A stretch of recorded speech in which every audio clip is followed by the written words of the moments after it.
Raphael, what's happening, family? I had the Frank Monday name up. Excuse me. What's going on? Act like you know 26. Welcome to the show, man. Welcome to the show. Thank you. How are you? I'm good, man. I'm good. Just over here holding it down, going over some Starfort craziness that I came across. Hold on. If I bring you to... So Okay. I'd like to go just very briefly one by one. Here in it is. Reverse order. Yeah. Pensacola, you just mentioned, Mind Unveiled has like a 4-hour video on Pensacola, if you're interested in that. A second thing I wanted to mention is, which you may also be interested in, I'm not sure, there is a really great series by a certain Colonel Towner about Operation Gladio, which I've been recently watching, conducted by a veteran. So it's very interesting to see the conversation. And Gladio is also like the more recent part of the whole history obfuscation. And the first thing I had posted is just this video with 13th Monkey, because you can see the color codings and you can really see clear patterns. For example, in France and Germany, almost all the Starforts are destroyed, whereas in other areas, you still have more that are standing. And he really goes case by case, and it's a pure passion project. So I think it's quite high quality data. And this is from 13th Monkey, the last one that you mentioned. Yeah. Wow. Wow. Before we continue with that, like 8,000, I think. Oh, wow. Before we continue with that, this is Fort Barrancas. This is the Fort Barrancas that I visited. Look at it. This is it. Yep, that's it. That is it. Well, it doesn't look like a star, but it's odd shaped, right? Yeah, this is Fort Barrancas. Yep, Fort Barrancas. That's right there in Pensacola. For all you guys that are out there living in Pensacola or a Destin area, you know, and you ain't got nothing to do, you could pass by here. It's accessible. Wait a minute. Let me see. Hayes Road. Wait, if I'm not... Okay, wait. I think you might have to get on base. Because the Air Museum, you may have to get on base if man, it's been a while since I've been on Pensacola, so forgive me, y'all. You may have to get on base in order to get to Fort Barrancas. But it's easy. You just get a pass. You know what I'm saying? They've been giving people access to these bases anyway, so whatever. You get a pass, you get on there. But yeah, man. So that's crazy. So they destroyed many of the Starforts within Germany. Yes. Wow. So hold on. I know that they have Vienna as well. Vienna, you can clearly see on old images, if we can trust them, or on these drawings, that Vienna clearly is a Starfort city. And this is another thing that I find highly auspicious, conspicuous, and strange, because I live in Vienna, and even in the official timeline, the Starfort walls only started to be demolished in about 1870. 1870. And I'm only wondering, because if it is something that I want to demolish because I'm controlling an area, and I maybe want to hide history or whatever, or just, you know, make slow resets, then why would I wait until 1870 to do that? There must be a reason for it, if that date is correct, right? Because if it is correct, it would just show to me there is some kind of a recent power shift, which, yeah, maybe more recent again than we may imagine. Right. That's crazy. And so you just totally wipe out history. And it's around the same time all this stuff is starting to change. Of course, you have all the Republican revolutions from 1850s to 70s, even going up to Japan. And in Austria, they give you the cute story. They call it Linienwall, which is one of the rare instances in German where you would use the term Wall, like wall, basically. But in German, you say Mauer. You don't say Wall. Maybe Erdwall, like earth wall. Wall Street, you know, and these are all the Starfort walls, right? You know, Wall Street is also former Starfort Wall Street, right? And that's the... Oh, wow. I didn't... You know what? That's crazy. Really? That's that's what it is. And this is also why I'm thinking, and they make it so popular. So whatever it is exactly, but there is something to this old world hidden history connection, because they even parade it around, or otherwise it would be Baker Street, which is known as the most important financial street that literally every individual in the Western world at least knows about, right? Why make it Wall Street? And it may be a mockery or whatever it is, but it's right in front of everyone. And yeah, also I didn't know, of Wow. course, until I learned about it, right? So Holy moly, you're right. And I'm from New York. It never crossed my mind. I'm from New York City. I'm from Brooklyn. And so to see, wow, Wall Street, the whole place was a Starfort. Amazing. Amazing. And it's in Manhattan. So I wonder within Manhattan too, how much of Manhattan did they divide into a Starfort, or could Manhattan have been an entire Starfort all itself? You know what I'm saying? yeah, I mean, I was in New York. I didn't check it out in that detail, let's say, and also it wasn't on my internal map yet to look for those kind of things. Right. Yeah, I just think, I like, from what I saw from it, I like New York. I can't tell you much more. But I mean, it's eerie, certainly, because New York, maybe more so than other places in the US, is in certain ways similar to Vienna, that you have kind of more of these old style like buildings, even though they Yes. may not really be really old, or some may be really old and some may be from 1900s, like these waves, or at least that's what they tell you, Yes. and they have similar stories in Vienna. And Like then, of course, it's funny. New York is littered with these old world structures. And I could tell you, even me as a kid growing up in New York, and anytime I went to downtown Brooklyn, or I went to Manhattan, it just felt strange. I felt out of place. I was like, this feels older than what it needs to be. It didn't make sense. So I was talking with one of the guys, Gene Edited, right? Gene Edited is on every once in a while, and I was talking with Gene. Gene lives in New York. And I was like, yo, do you ever notice like walking down downtown Brooklyn and you see train tracks in the middle of the street? Meanwhile, there's no train or there's no trolley. You see trolley tracks everywhere in Brooklyn. It's like after the asphalt disappears because the road is worn, the trolley tracks start to resurface. And this is something that I noticed when I was a real young kid. There were trolley tracks everywhere. Another thing, there were a lot of these glass circles on the sidewalk.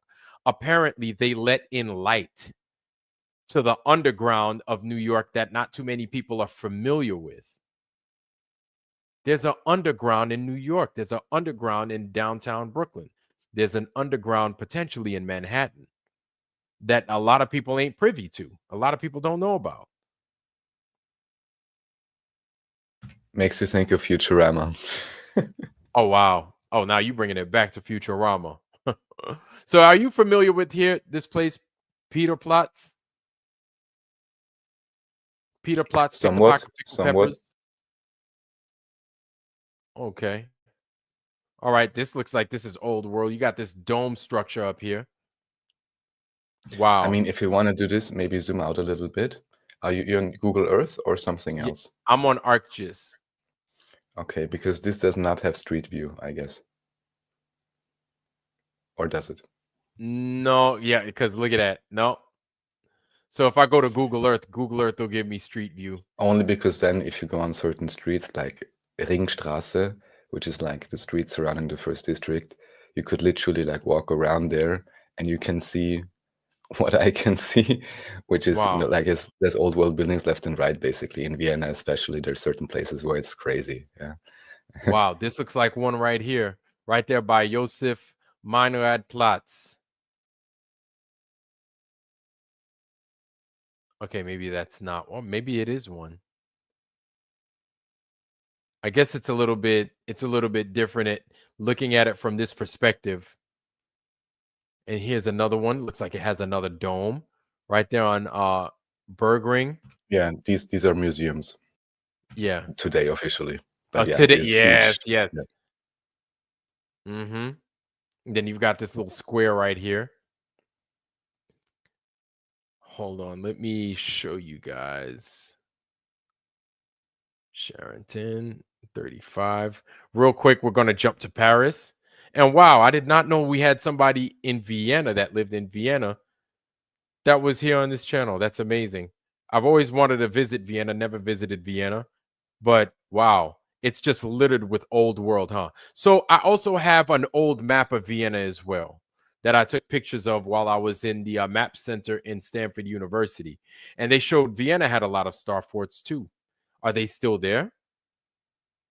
Please, I want to see that map, because if you say Yes. a lot, I can only imagine. I mean, maybe there's smaller ones. I can Yes. only imagine like the literal first district or whatever the Linienball would have been, but like Okay. smaller ones, I wouldn't even know, to be honest. Only like Let, the Vienna wall itself. let me go ahead and let me open that. Let me show you that, man. Yeah. Hold on. Where's this damn thing? Let me go. Matisse map. There we go. Okay. Okay. Coming up right here. Give me a second.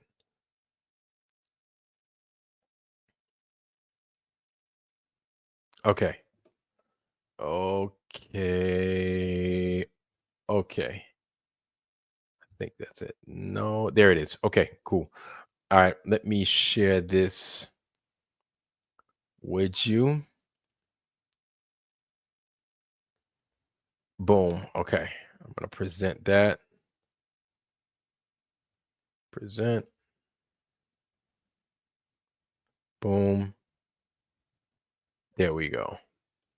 All right. So this is some maps in Vienna. This is the first picture that I took. Hold on. Does this look familiar? Yes, well, here on this would be the main city wall, basically, on the Okay. left-hand side, Yes. I believe. If you look, right here, look at that. This is the outside Oh, yeah. wall. Next one.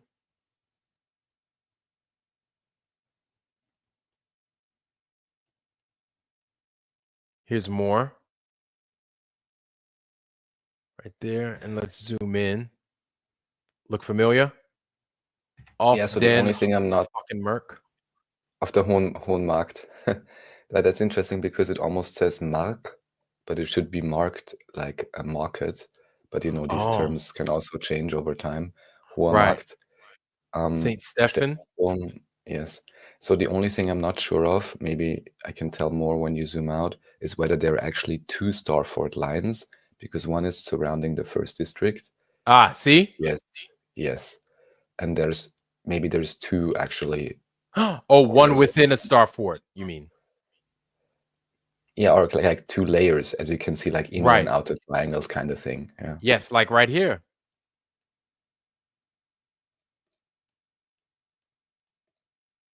Wow. What's this say? The Bergmarts? Mats? Burgplatz, the castle courtyard, Oh, or plots. Plots. Okay, okay. Sorry yes. about that. I thought that was an M. Yeah, it gets really tricky with these old documents. That's why they love, even though it's still Latin script, but Right. even this gets changed around every few years to make sure, in 50 years, it'll be Yeah. hard to understand. Now look at this. Does this look familiar? This building? Giving me a geography lesson. This is Am Graben, as I can see here. Okay. Of course, I don't know which church is which one by heart, Okay, but so as there's Saint as a rule of Stephen. thumb, there's like Okay. about 300 churches or something only in the first district of Vienna, officially, what they call Okay. churches today. Okay. So I don't know if this one's still around. Saint Stephen. Yes, that's like the hallmark of Vienna, or the sightseeing Okay. destination number one. And then I guess if you use this as a point of reference and then you come up around here, here's this building. Not saying that you have to know exactly what it is, but Oh, I'm sure designated it will be another church. God knows which one. There's so mm, many. But definitely a church. And what you can also see is there's many dome churches in Vienna, or ye- quite a few. Yeah, yes. which is also curious, of course, so-called churches. And uh, uh off dem Hof. On the courtyard. Hof is like Okay. the courtyard. Okay. And then it's got a fountain, looks like a couple of fountains and this big old looks like a faggot right here. Not like cursing anybody out, people, but the Roman bundles of six, guys, Mm. bundles of sticks. Like fasces. That's interesting. I Yes, believe it's not technically a fasces, because there's one or two similar one to those still standing in Vienna you can see today. right. I don't believe there's fasces on those, but I'm sure you can find fasces elsewhere. So Fascists. you can, Okay. but many of these monuments still are there, and much of the city actually is still intact because even with the Second World War, there was some destruction, but it may Right. not have been as bad as in some certain other places. Okay. This is something plots. Uh Yes. Andhung something. Andhung? No, maybe not. I don't know. This glare in is in the way. I can't see nothing. Something there are plots. And then it's got this thing sticking up and out of there. I don't know if this is still around, but oh, there we go. Something ball or no, well, we can't Ballhaus. see it. This is Ballhausplatz, and Bauhaus plots, okay. this is traditionally the place or the building attached to it or on that, how do you call it, square or however, where the Okay. president is working. So the Oh, president it's of like the the it's Federal okay. Republic of Austria is working there. He's technically not as important as the president in the US, but he can still drive you crazy, like just like in the US. Oh wow. Wow. So this is like the White House area for you This is guys. This would be the basically kind of be the White House. We have a parliament, of course, also a Congress, right. but this would be the location of the White House where the president is working and has his Wow. offices. Yes. Huh. Okay. Okay. Man, I'm glad that you're here and you could this a lot of this you can see. You can call out and you could see. I'm glad that you What's are. also curious, maybe if you go on St. Stephen's Cathedral, Yeah. just to let you know about it, this is one curious or fun thing right next to it. So basically now on the bottom left, you have some space. I believe that's where it is, but still basically next to the St. Stephen Church. So not really bottom left, but you can center on the St. Stephen's Church Mhm. itself, top. Yes. And so you see some empty space around it. And the official story is only in the 1970s Right. they constructed a metro line, and then they said they found a church which was underground, and it has a huge Templar cross. And recently, on one of these online groups where people are sharing photos about, old Vienna, nice photos, this and that, Right. there was actually apparently a news report from, I don't know exactly now, but before 1950s, let's say, where supposedly they already had discovered something back then and only took like a photo and then buried it again or something. But What? the curious thing was though that on that pre-1950s photo, I believe like, I don't know, 20s, 30s, something like this, um, you could already see that Templar cross in the back, interestingly enough. Oh. Because of course I was always curious because now you can basically just go to the metro station and it's like a museum attached. It was closed for like 10 years now, God knows why exactly, but you Right. could kind of like look into the window and I could always see this huge Templar cross. And of course, with this history research, I'm wondering, well, how long is it there? 50 Right. years, 100 years, whatever, for whatever documentation we may have. So now at least I know most likely it's not only been put there in 1990 or whatever when they opened it Right. as a museum, but probably since whatever, 1900s or earlier or whatever. And there's also, I'll just briefly mention this because I spoke about this more on a recent show with Nachiketa. It's all on my Mhm. channel. Um, there is a place close to Vienna which is called Kloster Neuburg, and there we have a huge underground access site, which is excavated privately. All the local government wants to do is find stupid reasons to bury it again. And I was there and I did the excursion with this guy, and he worked there for 30 years, privately excavating it, buying a second building so he can continue excavating. And they found Whoa, whoa, several whoa, whoa, wait, layers. wait, wait, wait, wait, wait, wait, wait. Yes, I'm sorry. Stop for a second. I'm gonna have to have you rewind. Did you say that he brought a second building? he bought the adjacent building because he noticed he wants to keep burying and he wants to keep excavating, Okay. and he noticed that, well, of course he's not allowed to excavate below uh, someone else's building in terms of property rights. So he realized he needs to buy the adjacent plot basically. So because he realized under his building is this underground entrance, he started excavating, and then he noticed, okay, I'm gonna go beyond my plot limits here. So I'm gonna Oh, buy the next guy's plot so I can continue the excavation. okay. So then he was doing it privately. did he use like heavy equipment, or was it like the old school style, like he was breaking out of No, prison? pretty much. He says he did almost everything by himself or with a friend and used almost no power tools at all because it seemed that it was like filled up. And I heard a similar story about the Bosnian pyramids, filled up Right, with whatever, like rubble or something. And there's documentation which can or cannot be trusted about orders being given, seal off all the underground entrances and all of that. But also that's written in medieval Latin. God knows if we can trust that storyline. But what's right. clear is that there's many of these strange underground access sites or whatever, which simply have been filled up with rubble for some reason, where you actually Yes. can, just as a human with dedication, excavate a lot. And that's what he did. Oh my gosh. So But he when also he brought many scientists and so on. So it's well documented now for 30 years or whatever this site. Wow. So and you got to visit some of these places, yes? Exactly. I went there. I spoke with the guy for like 4 hours. We had an excursion. He's doing that regularly now, but you have to imagine, and I'll try to keep it brief because Yeah. again, it's on my I channel got you. anyways, or I'll explain as much as you want, but just to understand the craziness of I it. don't want you to get yourself or anybody else in trouble. Oh no, no, no, no one's getting in trouble. So there Okay. is basically everyone already is in trouble because in this particular case, like I said, they already try every stupid reason. Right now, what they're saying is some kind of legal reason, so then they can claim, or regulation reason, so they can claim this new building he has or whatever, this access site should be classified as a new building or something like this. And then Oh, and then the type of entrance would be illegal, and the end result would be that the state gets the permission to bury everything again. That's basically all they're trying to do for years, oh it appears, my. which is insane.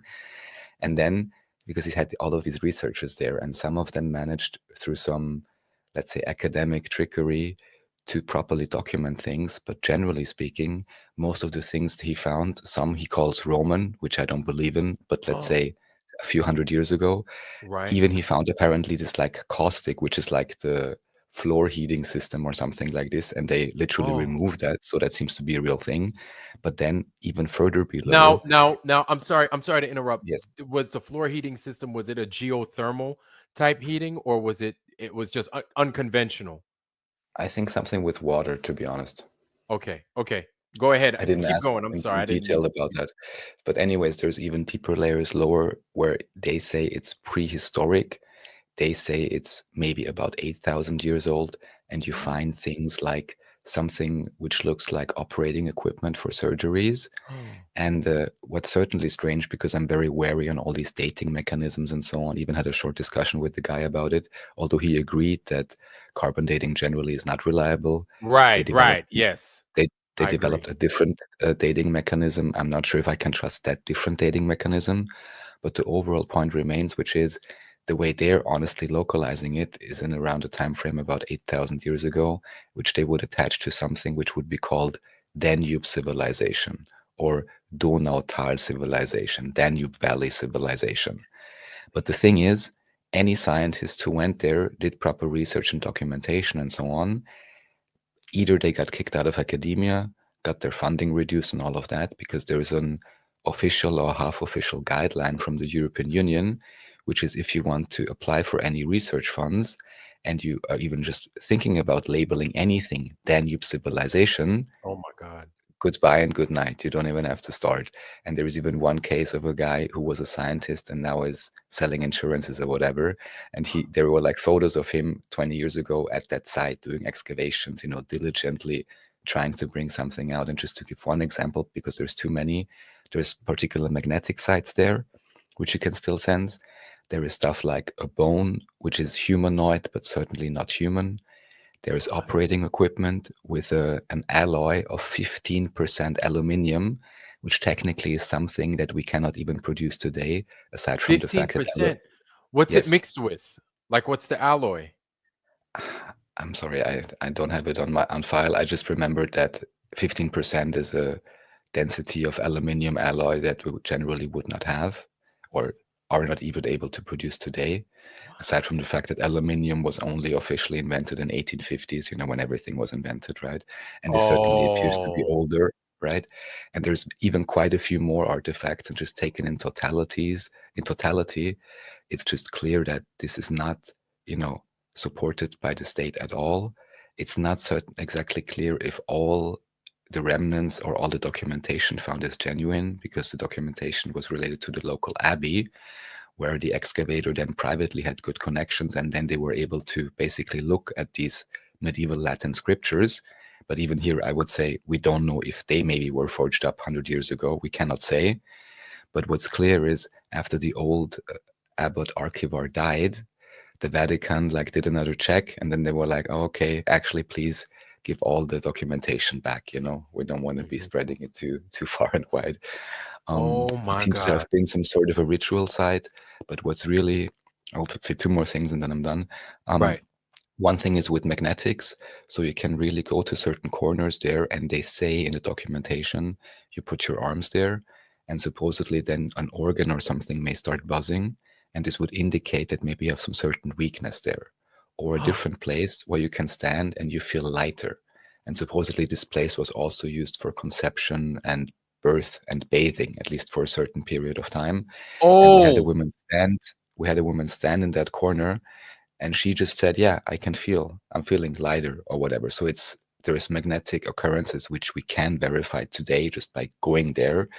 And that's special because I don't need a $500,000 CT machine or whatever. If I right. can, just put the right rocks together in the right place, put my hand there, I think that's a Oh, healthier mechanism. wow. And then the So, kicker or the killer, and that's the maybe then the grandest thing, is at the entrance you have frescoes, so like images. And right. he's removed the rubble, and then he's putting on an UV light, so we could see maybe Oh, he improved, let's say, on maybe 5% of the fresco, but it was 95% already existing, and it really looks like medieval alchemist paintings, for lack of a better term. right. And you see individuals with strange, flasks and so on, but also you clearly see the subterranean entrance, and then some kind of an instrument, which is like a metal rod with a metal coil around it, quite big. Is And it, then the so you cross, mean, is it like a caduceus? maybe in a way, but maybe bigger. And it's not like decorated or anything, but it's literally like one metal rod in the center and like a metal spiral around it. So, okay, so that represents like motion with a conductor inside of an electromagnetic coil, or actually like a coil. Like a Yes. coil with a conductor going through the center of a coil, And then what you have, inducing this was inducing cross go ahead. this was cross-referenced with the scriptures, and sometimes also they literally could see something in the scriptures, which then they later confirmed it at the excavation, or they found something in the excavation and then they found a reference to it in the scriptures. So at least these things match. Huh? Wait, you mean the But scriptures anyway, like the Bible? no, but the medieval Latin scriptures, which were stored at the local abbey, which I mentioned before, which were now Okay. recently brought back to the Vatican, but for some point were accessible because this excavator had a good relationship with the abbey's archivar. And then the archivar always called him and said, look, the abbey isn't here. Come over. We're going to translate some more or look at more of the scripture, right? Which was referring to this underground access site, as I like to Right. call it. But now this metal thing. And they also found documentation on this. And then there's a room. If you put the UV light in front, the black, it's pretty cool. There is some strange symbolism, which is like a Templar cross, some other thing, and something that may be like a portal. And then you go inside this room. It's like one more of these rooms, but according to the documentation, you have this metal rod thing. You have a particular sequence of 4 notes which you have to play on that instrument, and then What? supposedly, uh, you should have the capacity to transport organic and inorganic material, not to say teleport, to the connected underground Earth access site. That in itself is just a crazy statement. However, the Nobel physics laureate by the name of Zeilinger, he was one of the few guys who has a practical application for quantum physics with quantum cryptography. I guess this is mainly for banks and stuff, but he did What? successful quantum entanglement experiments. He attended one of those excursions. And when asked, he said, well, I can well imagine it, so you better be able to imagine it too. And the last thing here is that one of the richest guys in Austria, who is the co-owner of Red Bull, which I'm sure you're familiar with, Red Bull, Right. 49% Austrian owned officially by a guy called Mateschitz, who recently died because he was old. But he had lots of land and access to many of these sites. And the speculation was that quartz veins could be between those sites. And because I guess projection and heuristics isn't enough for him, he Oh, literally, over hundreds of kilometers, because he had the money and the connection with the government, put it through that they were testing the ground every 50 meters between two of those sites, which go over kilometers, if not tens or hundreds of kilometers. And they could actually verify, yes, there is a solid, let's say, quartz vein going directly from this one underground access site to the other. And all oh I can my think of God. is Ethernet, what we're using Right, today. I mean, we're using light and so on, but also with crystals. right. Um, and then, people. I'm thinking all that pressure, that's electricity being formed. All that pressure on on those crystals, that's a piezoelectric effect. Potentially, I cannot begin to speculate Pun what intended, the what it yeah, potentially, but whatever. exactly what it then would be. But I mean, I could imagine something like this, and I don't know if it would make sense, to just put it there in the documentation and all the images to just to set up someone up or prank somebody, Right, if there was or just no lead people in reality the wrong basis to this at direction. all. Yeah, maybe. But even if there is no teleportation, although again, the quartz veins between two locations itself is very conspicuous enough, you have these magnetic sites, which again, everyone going there today, you can stand there, you can feel it. So it certainly is a special site, and it certainly has many layers. And because there is like a siphon between some of these areas, that's actually why certain areas didn't even properly get uh, full of rubble or rubbish or whatever they did, but actually Right. were saved because there was like water and depth in between them. So there seems even to be an area you can access now by like diving into one of these things and like diving Wow. down 10, 20 meters, and then you're in another area which is cleared because whenever they pulled in their trash, it Right. couldn't reach that kind of deep area. So also here it's unclear how much farther does it go and so on. But even just the fact that they found this humanoid bone, which nobody in Europe wanted to touch. They found a statuette that was matching, and the only university that gave them a proper analysis was the Analysis. University of Kazan, the Russian University Kazan in, don't you say it, Tartarstan, present day Tartarstan. Oh, And they were the ones that actually, gave them proper academic support and just gave them a proper assessment. Nobody isn't asking for favors or anything, right? But right. just give a real scientific assessment, an honest one. So it does exist, but apparently this has not been translated yet from Russian. But this is basically the proof of a humanoid, but not human bone because it's too thick, it's too large, and stuff like that. And everyone's crazy about ancient aliens, but these kind Right. of things, they get hidden. And the guy told me he's banned from doing advertisement. Can you think of this? He's banned from advertising because everyone else would just say, Worldwide band or just a European band? oh, that's a good question. Oh That's a my great question. God. But it's just insane, why would you ban that? Everyone else, for anything, whether they fake it up or not, can open a museum and run it officially. And he has to find all kinds of perfectly legal, but still comparatively um, strenuous. You do it like through associations and so on, and through private excursions and all of that. But you can't just do a business, whereas everyone else would open a business for anything or a museum, right? But he's not allowed to do that apparently, which is insane. And like I said, the government actively tries to bury the place again, which is Right. completely crazy. Kind of like they've done Gobekli Tepe as of recent. Oh my goodness. Oh my good. I did not know this much stuff was going on in Vienna. And it's still going on right now as we speak to this day, correct? Yes, the excavation is ongoing. And also, I mean, it's unclear how many tunnels and so on are actually below Vienna itself, because this would be like next to Vienna, let's say. But as you Right. know, there's so many places also in America where it's unclear, or even Paris, as you've shown, the catacombs. And then we think of one level, but God knows how many levels there really are in some places. Yeah. Um, and also the question, of course, what is there and why were the entrances buried? It's an open question. What was the real reason?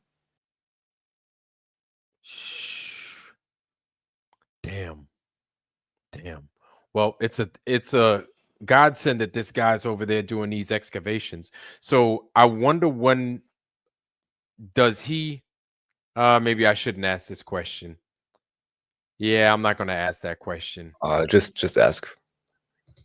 You Free sure? First Amendment or whatever they say, which I'm So not does he protected by, but so does he have like a kill switch? If something were to happen to him, a lot of this information gets released to the public. A lot of this information gets released to somebody that's that he can trust. yes, yes, yeah, no, it's not so bad, luckily.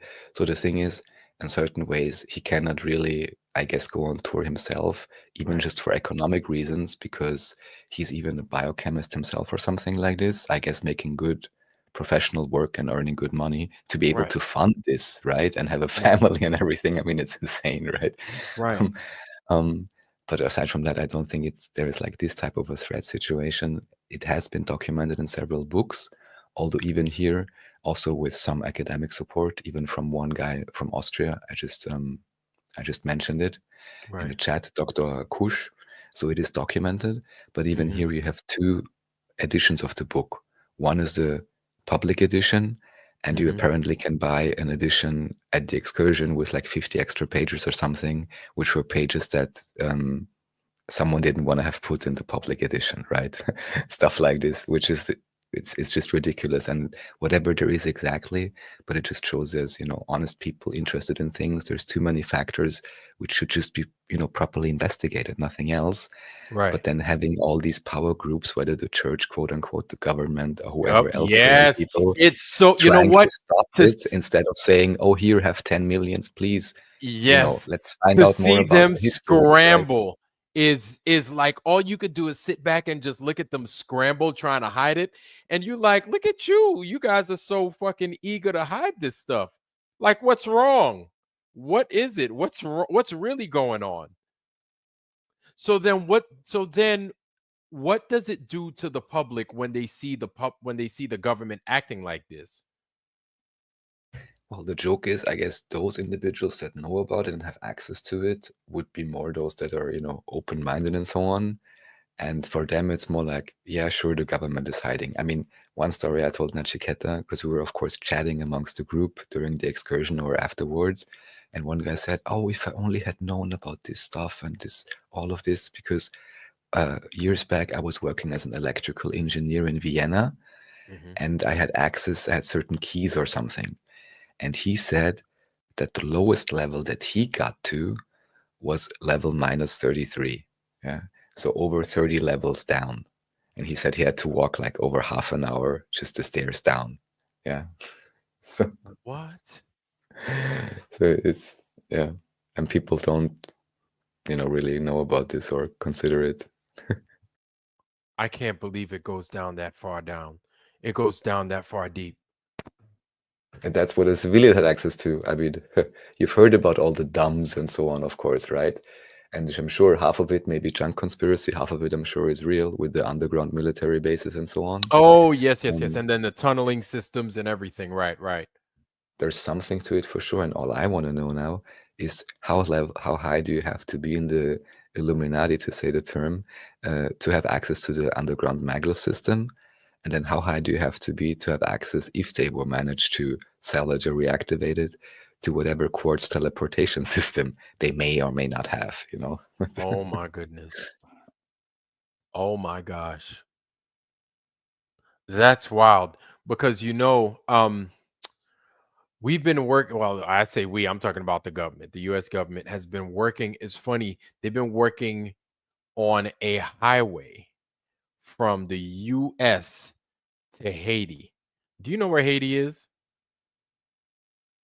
Well, I think it's also Mandela effect changed recently, but kinda, yeah, I think. Yeah. So Haiti's in the West Indies. It's in the Caribbean. So you can imagine where Cuba is. I think to the east is Haiti of Cuba, something like that. That's how it's positioned. Anyway, Uh-huh.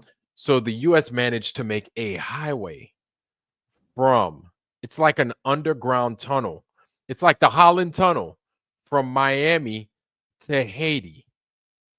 Quiet outburst. You know what? That is a good question. I'm thinking it can be for anything to bring goods like metals, I think it's rhodium. No, uridium is the one that Haiti has a lot of. It's a whole mountain full of uridium that they take from Haiti. It's one of those rare earth minerals take from Haiti, and then they bring back to the US, and then they use it for whatever, right? Whatever they use uridium for. Haiti's got so many rare earth metals. Goods, whatever those goods are, I don't know if it's yeah, they're eating all the cats, right? Also, children. It's a good place to ship humans and traffic people. So Haiti is like the Wild West, and I hold it near and dear to my heart. I'm Haitian. My parents are from Haiti, so yeah, the U.S. is taking advantage of that country like they own it, right? Like it's the devil's playground, Haiti. But yeah, this is something that the public isn't privy to, and this was something that like not too many people know about. They've got a tunneled from Miami to Haiti. And if they could do that from Miami to Haiti, imagine what else they have. And again, that's public access. The public barely knows about it. Barely. Ah, okay. But it's not, I cannot drive my car there now. So No, it's only oh for, no, no, no, no, ah, no, no. okay. It's not like you bring your Okay. easy pass Okay. and then you go to Haiti and then you end up getting some chicken and rice and then you come back. No. Yeah, and the All Clinton right. the I see. Clinton Yes. Yeah, the Clinton crime family is deep in Haiti. Dr. Bass, what's happening, family? It's good to see you. Quiet outburst. It's good to see you too, fam. What's going on, Mr. Skeptic 936? I love that number. Good to see you. Good to see you. Quiet outburst, of course. Truth Trollette. Trollette kind of sound like Smurfette from the Smurfs. It's good to see you. Carrie Skates, what's going on with you? Good to have you. Good to have you. Good to have you. And Jim Anus is good. Good to see you in the house, Mr. Anus. Anytime I say that, I gotta shake my head, man. Jim Anus in the place to be. Get your anus over here. Donald Pasek, it's good to see you, man. It's always a pleasure. Elites enjoying true flat earth reality on super yachts with supermodels, while most suffer in their false space globe reality. Which, this is something that I've spoken about. Seeing Elon Musk take the reins of the government, and he's going to steer a lot of those resources that are going to be leaving many of these government institutions that he's going to tailor, or not tailor, but he's going to streamline, and he's going to find a way to get these resources into his pocket. Elon Musk, the liar that claims that he's going to Mars, the liar that claims that there's a car out there in space driving itself over from Earth to Mars with Earth in the background. Him. So they've entrusted Elon Musk to do all these things. Meanwhile, the Earth is flat. How do we get to these places? There's no access to any of these places. Earth's totally flat. And this dude is just adding lie on top of lie on top of lie. And these idiots on the street out there just believe all the bull crap that he does. They just believe it. And they go along to get along, watch their football and their sports, and then they just feed into this idiot machine. And so people like us that are looking for the truth, we're doing our best to just dig up the truth, pun intended. And we're being stopped at every turn. And we elect people, and we end up putting people like Elon Musk in that have the keys to the access of everything. And then we just give these guys basically, with Elon Musk in the White House, they have given this country and this lying government like a life extension of their lies. So Elon Musk could better cover up the lies. You understand what it is I'm saying, 26? Space Force. Space Yes, Force. exactly. Space Force, Elon Musk and his lies. Oh, we're gonna abolish NASA. They've been hiding stuff. But SpaceX definitely won't. Really? Yeah, yeah, of course. It's completely ridiculous, of course. Yeah. And it's just, I mean, I've seen you talk about the basic of the political fake divide before, and Musk is just another one of these stories like Zuckerberg, like Trump, like all of those people that Ye are made out to be geniuses. And what did they really do? Get born into a particular family, and yes. the other things I can only speculate. And then again, what are they doing? He's slandering a potentially interesting name, which is Tesla. And what else? Yeah. Yep. That's no, that's a really good point. I didn't even consider that. But think of all the good things Nikola Tesla brought to the society that wasn't even ready for it. He's like, "Hey, look, I made a remote control submarine." They're like, "I just need a plow. I just need somebody to help plow this field. What the hell am I going to do it? Hey, I just made a TV set or some remote control stuff." People are like, "Dude, I just need somebody to fix my grandfather clock. That's all I want, baby. That's all I want. Somebody to tune this piano. I don't know what the hell I'm going to do with that." But with all that information, it's funny that you even mention that because Elon Musk is going to you're right, man. He's going to tarnish his name. Wow, I didn't even Well, consider that. I mean, even here, I have to say, I'm not even sure if the story of Tesla is correct. God knows, this could also just be repackaged old world information. Mm, I don't know anyone who met him or whatever or anything like that. God knows.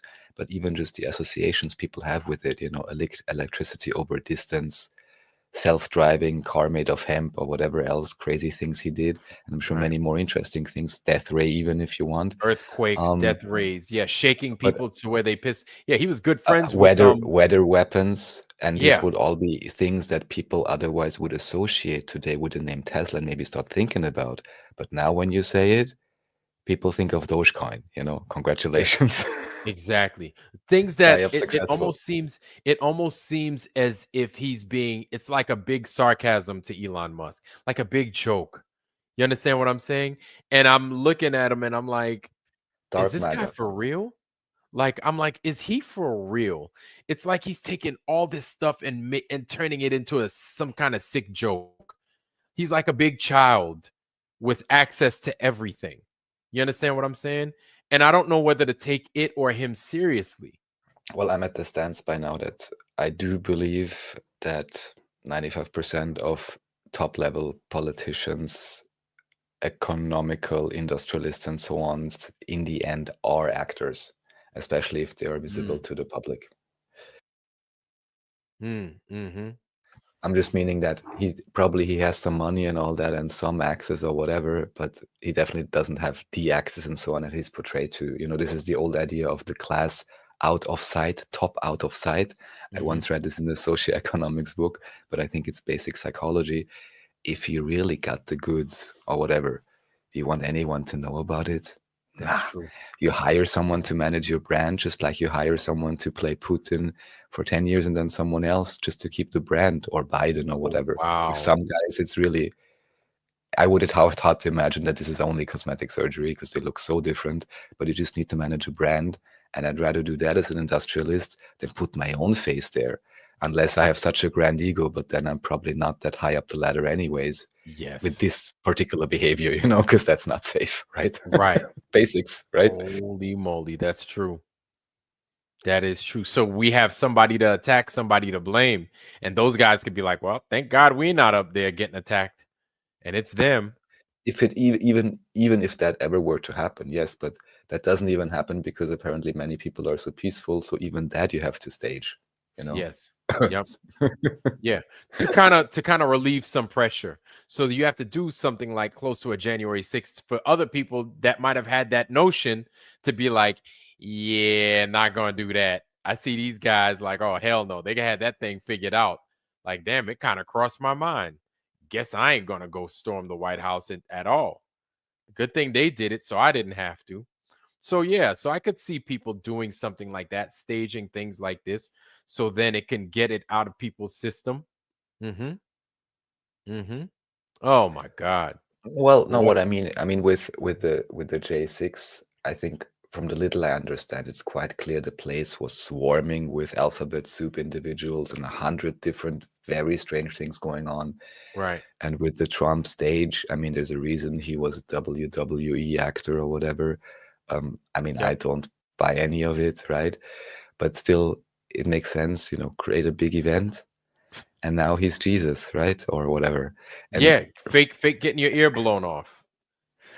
yeah, and not to say even, yeah, I don't even want to say something like this about anyone, but these two guys we were just talking about, for me at least, they're on the top probability level.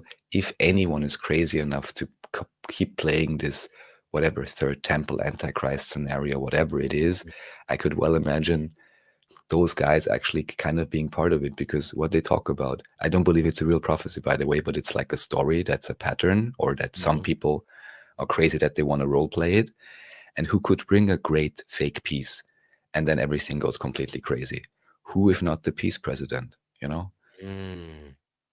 Man, it is going to be a, I feel it, man. Like something crazy is going to go down. And I think it's going to be crazy, but it's going to be fake. And a lot of people ain't going to fall for it. But there's going to be so much pandemonium from fools that don't know any better. Like, oh my goodness. Oh my goodness. Aliens. Look, aliens. And you're like, oh, this is the thing Well, that they then, said that they were going to fake. Okay. Like, look, how would you call it? holograms. Resilience check, or I'm not sure how exactly. How long did it take you from the announcement on the 20th of March, or I think it was the 19th of March? 19 is one of these codings. In 2020, when the worldwide lockdown was announced, more or less, how long Oh, did it yeah. take you to understand that there was something Oh, yeah. fake about It this? took me 10 seconds. I was like, Yeah. that don't seem right. I said, wait a minute. I said, no, it don't seem right. I knew something was wrong. And I was like, I'm not going to listen to that, man. I'm going to do my own thing. And then when they were like, no, you got to stay in your house. It's like, it's real bad. I was like, I was like, this don't seem right. But then I would see people out on the street working on these street lights. And Uh-huh. I'm like, what's going? I said, why you out here? And then, I'd think about it and I'm like, I've never seen people work on street lights before. I Hmm. was like, I've been on this earth at the time. It was like 41 years. I was like, I've been on this earth for like 41 years. I've never not one time seen somebody work on a street light. Now they working on street lights? Really? It don't make no sense. Now y'all working on street lights? I'm like, something ain't right. And then to see the street lights turn color. I don't know if that happens in Europe, but I know here in America, all Yeah. from East Coast to West Coast, we have different color street lights. Do you have it in Europe now too? The purple street lights? Oh, a purple I haven't seen yet. Only the change from like warmer light to brighter ones, maybe They halogen, and then recently LEDs more, but Bro, I they don't know have about these purple. purple, they have like ultraviolet street lights now. What? Black I'm light? sick. Yes, it's like a black light. I crap you not, man. Ask I mean, anybody that's in the cool for States a in this festival, but chat. what's the practical advantage of having that? I don't know.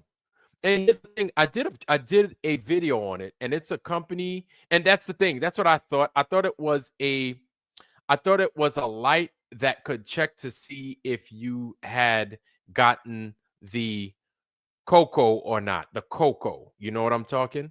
Mhm, I was mhm. like, it's based off of the timing. I'm like, this is weird for these lights to come up. But there's a company called Duke Electric. Duke Electric was selling at like I think around $50 to $60 a share, right? And I did a video on it. And then it was during the pandemic, their stock rose tremendously. And then it was like when the pandemic started to get really hot, and then they started doing the street lights, and they started putting street lights everywhere. Their stock went from $60 to like $90 to like $120 a share. And I'm like, this don't look right at all.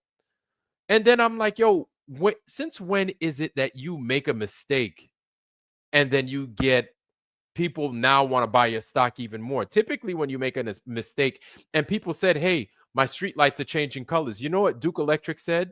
Duke Electric came out in public and said, "Yeah, we made a mistake. We put the wrong lights in, and for whatever reason, it's something What? along these lines." Exactly, exactly. They came up with a bunch of reasons. One of the reasons was we put the wrong lights in.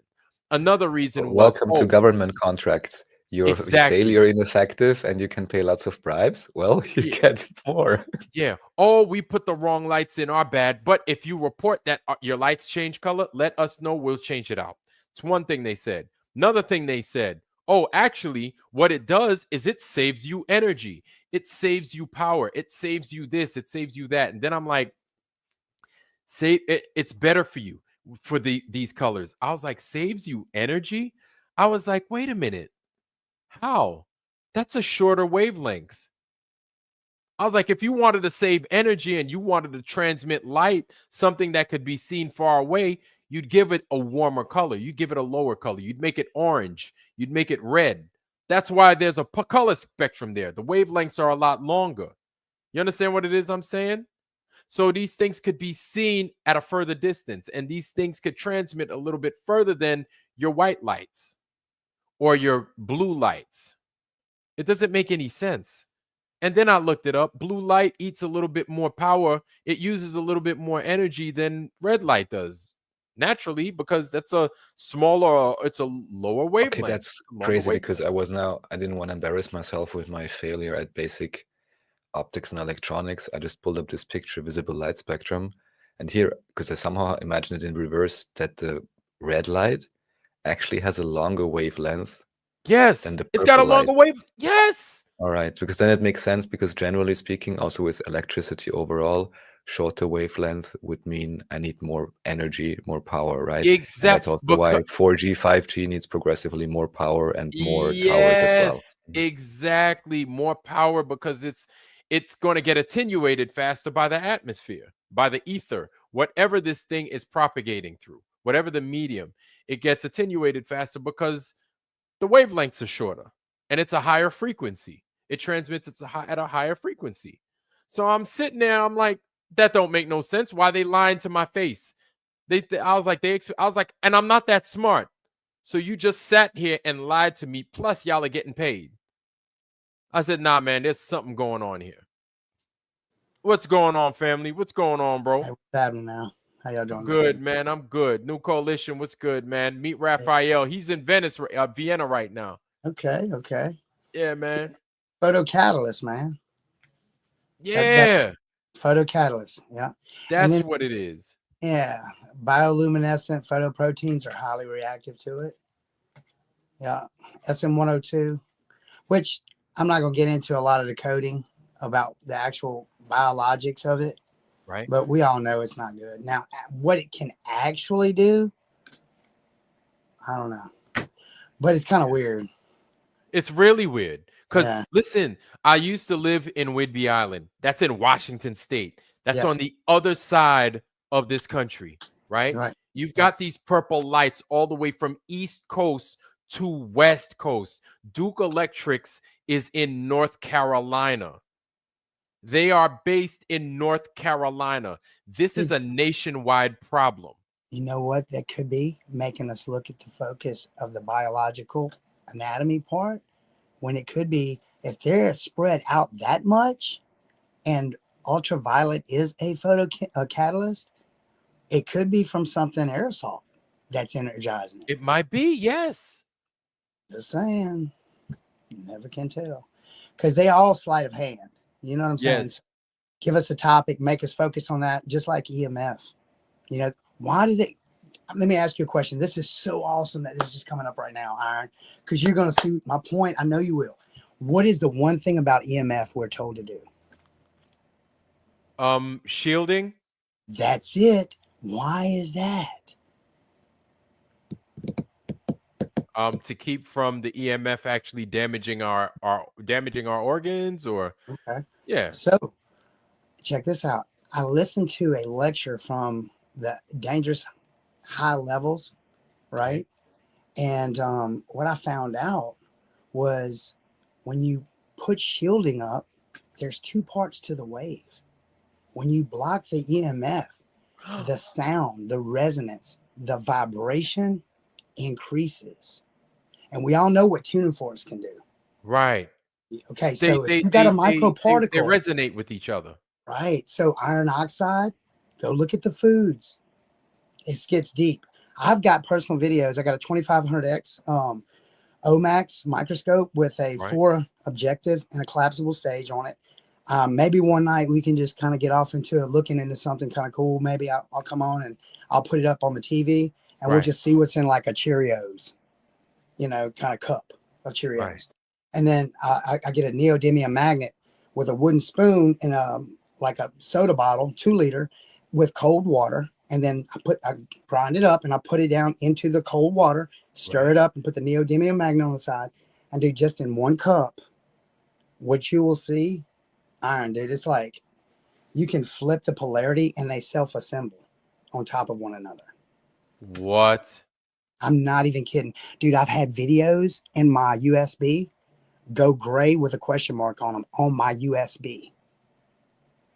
Huh? Yes, in my personal USB, my little chip. Yeah, I get what you're saying. Yeah, that can't be accessed. That's supposed to be untouchable. It's separate, right? Because yes. I've got it's files that's all in my microscopy folders. I picked up microscopy, not electron microscopy, just stuff that we can really prove, like 4 years ago, and started looking into the waters and all these different things. And yeah, so there's some nuances there when it comes to certain even labels of waters you can look out for, because look, if you have 10 different product line, there's going to be at least 4 to 6 maybe that may not be good, but then there's going to be those 3 that are probably have technology, maybe could be.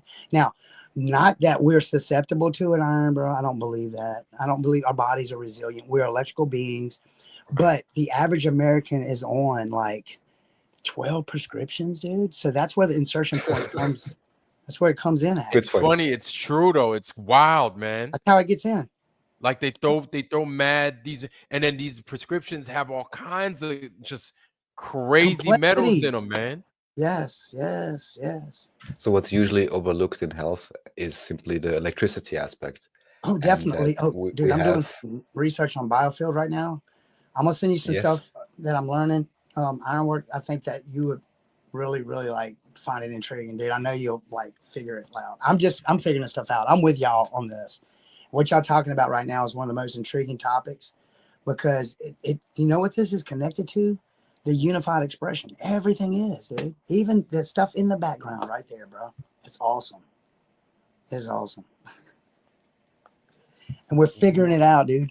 And it's channels like you and channels like Dave Weiss and, all the people from Earth Awakenings, Ether Cosmology. So I just want to give you a special shout out, dude. I found you through going over to Sav's place and putting out real content, real expression, real feelings, real emotion, and that's what we need, man. We need more of this, really.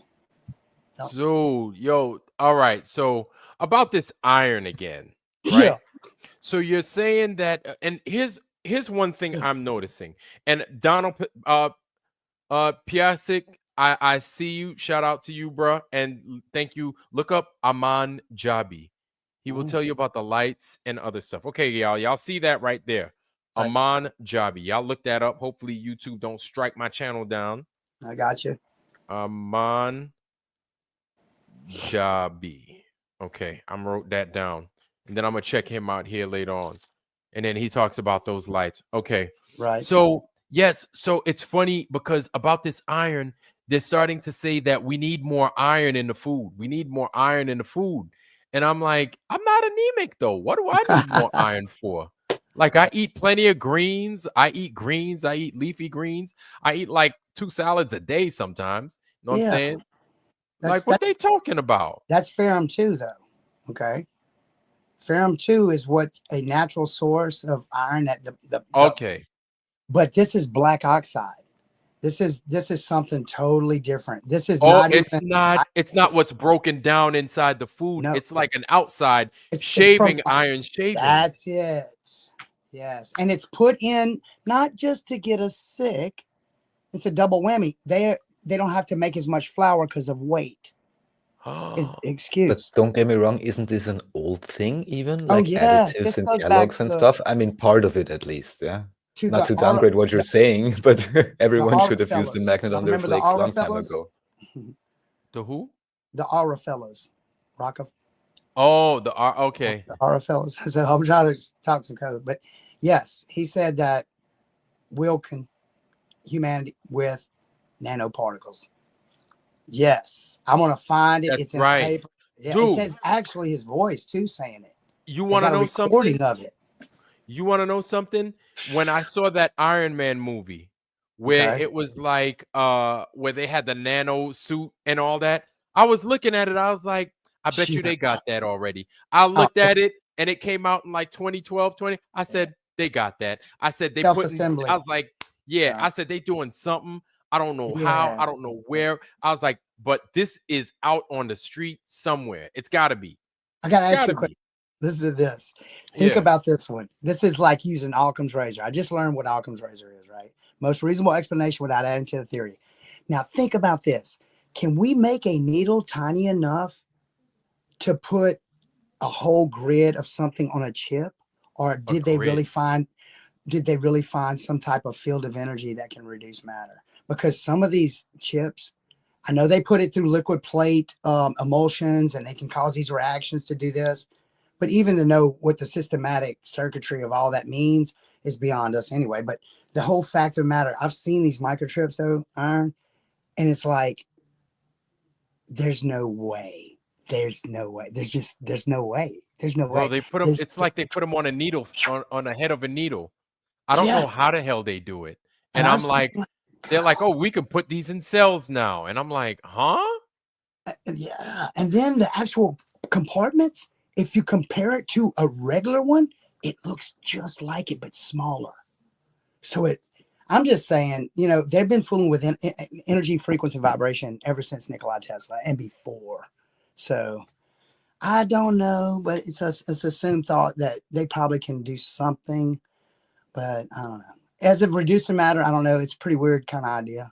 But anyway, I don't know if that's off topic. They've got a lot of Well, stuff going on. yeah, because we were talking about the old world, which Yes. 26, Raphael, I got a question for you. You Where? see that in the background right there where it says Berg Thor? Yes. What does that mean? Because Dojo and I were talking about that. I was like, look at that Berg Thor. I was like, that's a pretty interesting one. And what Dojo said was, well, who's Thor? I was like, well, the god of thunder, the god of lightning, whatever. And he's like, maybe this is a point of energy. Don't know. It was interesting It's though. kind of funny, and it's part of these things where they change the spelling every few decades. So now, because I'm native Austrian, I can tell you most likely this refers to Burg Tor, which sounds the same, but Tor as in door. This is simply the castle gate, basically. Oh, okay. I see where it splits to, and then it's an entrance to the city.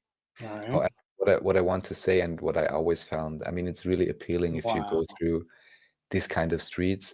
But what I also always found suspicious, both in the ornamentation, certain ornamentation and certain art styles officially associated with, I guess, then about 1900 and a bit earlier or around that time.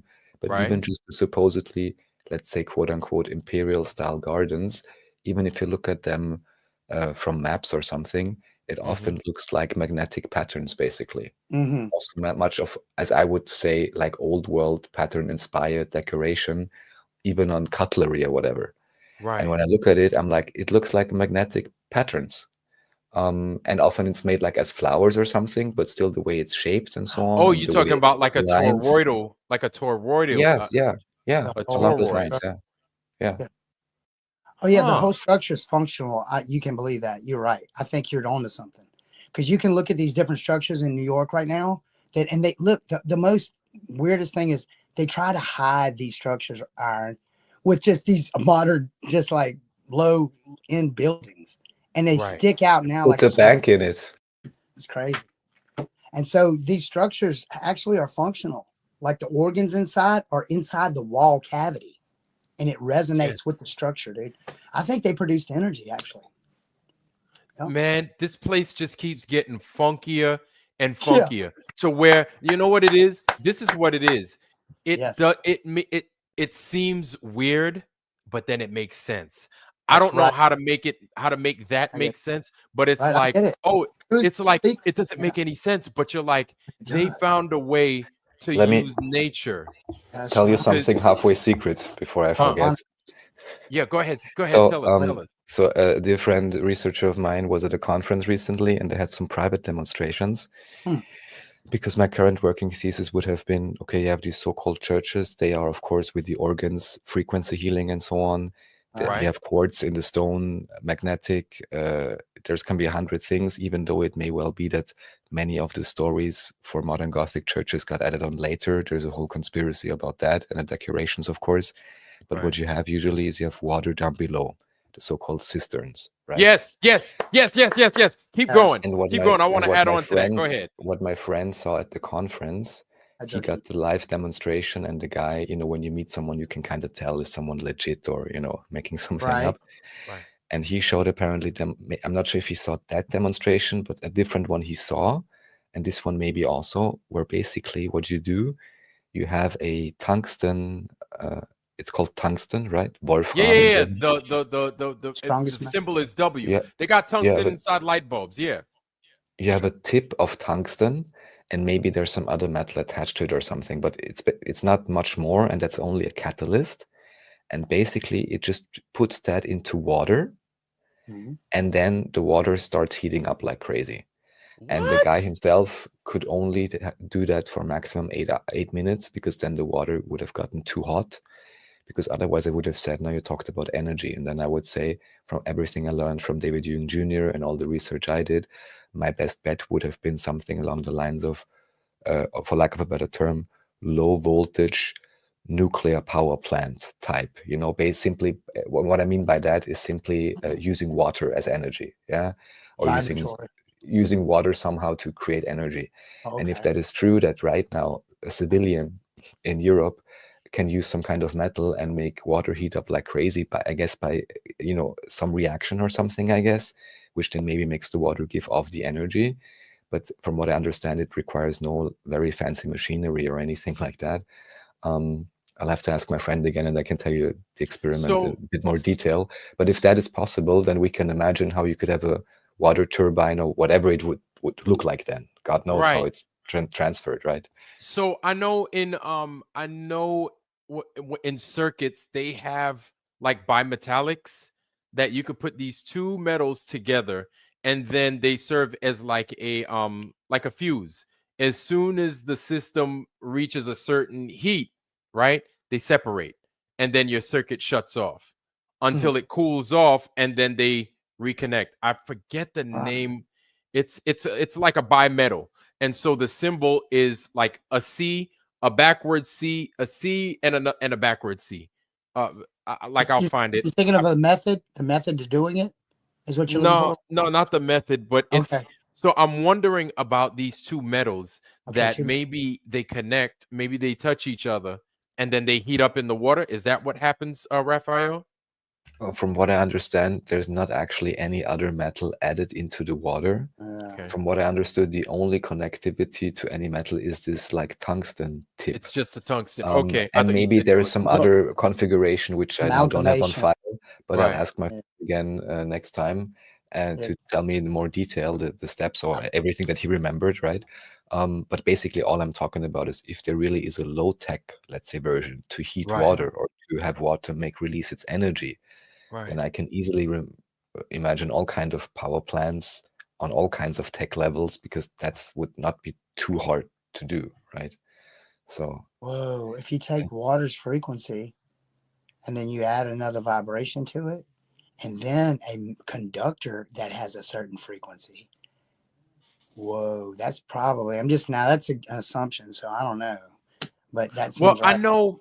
Well, what is just always strange, man. Yeah. Anytime, and the reason I'm saying that is just water, and this is why I'm saying this. So, a couple Yeah. of weeks ago on the show, we were talking about dowsing, right? And Okay. guys that look for water, remember back in the day, you'd Yeah. be Yeah. Yeah. watching Looney Tunes, guys Yes. would walk around. Yeah, you had the dowsing rods that was like the U Yeah. stick, and Right. then they'd Right. walk around, and then that thing would point down. Right. It's Right. like, yo, there is some kind of electromagnetic function of water to where it makes these things happen, whether it's a metal dowsing rod or the wooden one, right? To where it's attracted to the water. Now, you have to imagine the water just doesn't sit there, right? There's a possibility that this water is moving underground. It's not just like a pool of water just somewhere. It's actually moving. So while it's moving, it's probably generating some kind of like flux, electromagnetic flux around it. So definitely. so if we were to imagine like a vein, of fluid, right? So let's say this fluid is water, obviously, and it's underground. Maybe while it's rubbing against these minerals that are down there or whatever it is, it's generating some kind of EMF or electromagnetic flux at the same time. Definitely.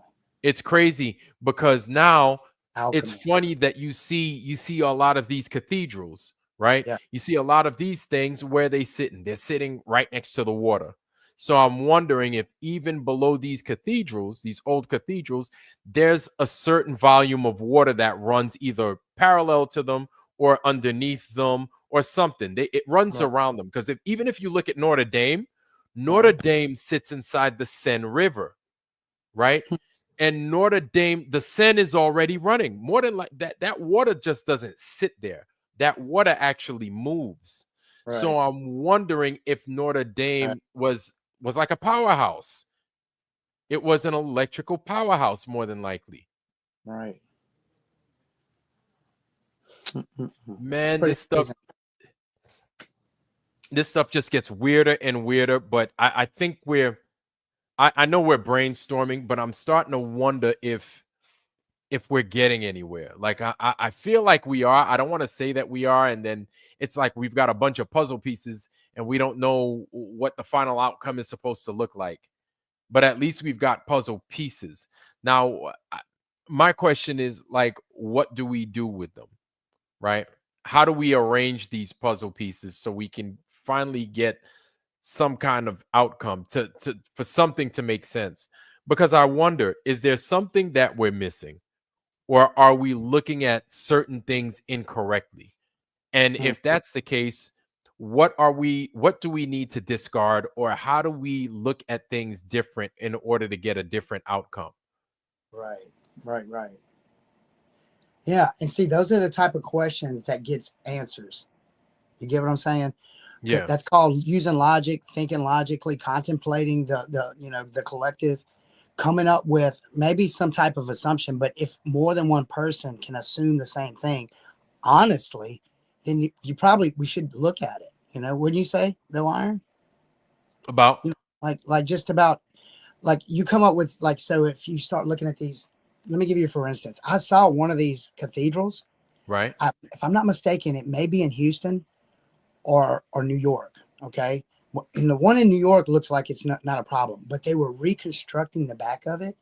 But if you blow the image up closer, it looks like they turned the building on and melted it. You can't miss it. When I was looking at it and I was like, what is wrong with this picture? I couldn't figure it out. I stared at it for 3 days. I would go back to it, Iron, and I looked at it and I was like, wait, the front was like bricks were smooth and it was just pristine. And then you get to the back and it looked like it was like it had been boiling or something. And then I had to go, wait, whoa, it hit me. So I'm going to see if I can find that picture and drop it to you at some point, or maybe give it to you next time. But you can clearly see and that's where we are. We're asking questions. You can see that it looks like they turned that building on and the back melted. I'm not even kidding. When you see It was like a power surge, maybe. And just superheated the whole structure. I think the structures itself had certain types of components within the mortar, and the bricks were highly conductive. I think all of it was. It's I think they were quartz super in the intelligent. brick. It's quartz in the brick. What? Oh. I mean, maybe I'm making this up now, but I'm pretty sure many of these materials are like composite, which have electrostatic properties as well. They did. They had gypsum quartz in the pyramids. They found gypsum quartz, and they found an element of two components that they can't even get the reaction to happen in a lab frame. Huh? Yes. in the gypsum. They can't even reproduce it, dude. And then just According to before I the forget it, in terms of truth. artifacts, so Yes. in this excavation I mentioned earlier, they found a certain black stone, maybe not in this excavation, but a similar one, or it was that one, a black stone that changed color in the light, and no one can understand what element it is or whatever. There was even some documentation about it where they said, yeah, hide the stone, you know, put it And like it with wasn't the like with the rubble. an obsidian or anything, right? No, nothing known. Nothing known. I got you. That's amazing. And then you spoke about energy. It'll come back to me in a second. Okay. What the hell? Yeah. Right. So in terms of laser, in this case, it may not have been a power plant accident, but there is, from what I understand, several caverns in Austria, even just where you have the, how would you call it, the hallway ceiling or whatever, or the thing that goes around, right? And it's done so perfectly. It's like laser exact. Right. They also they currently dated 2000s of years old. But then even present day engineers, when looking at it, they're saying like it also looks, I think there's also some kind of molten effect. That's why I now thought of it on the surface.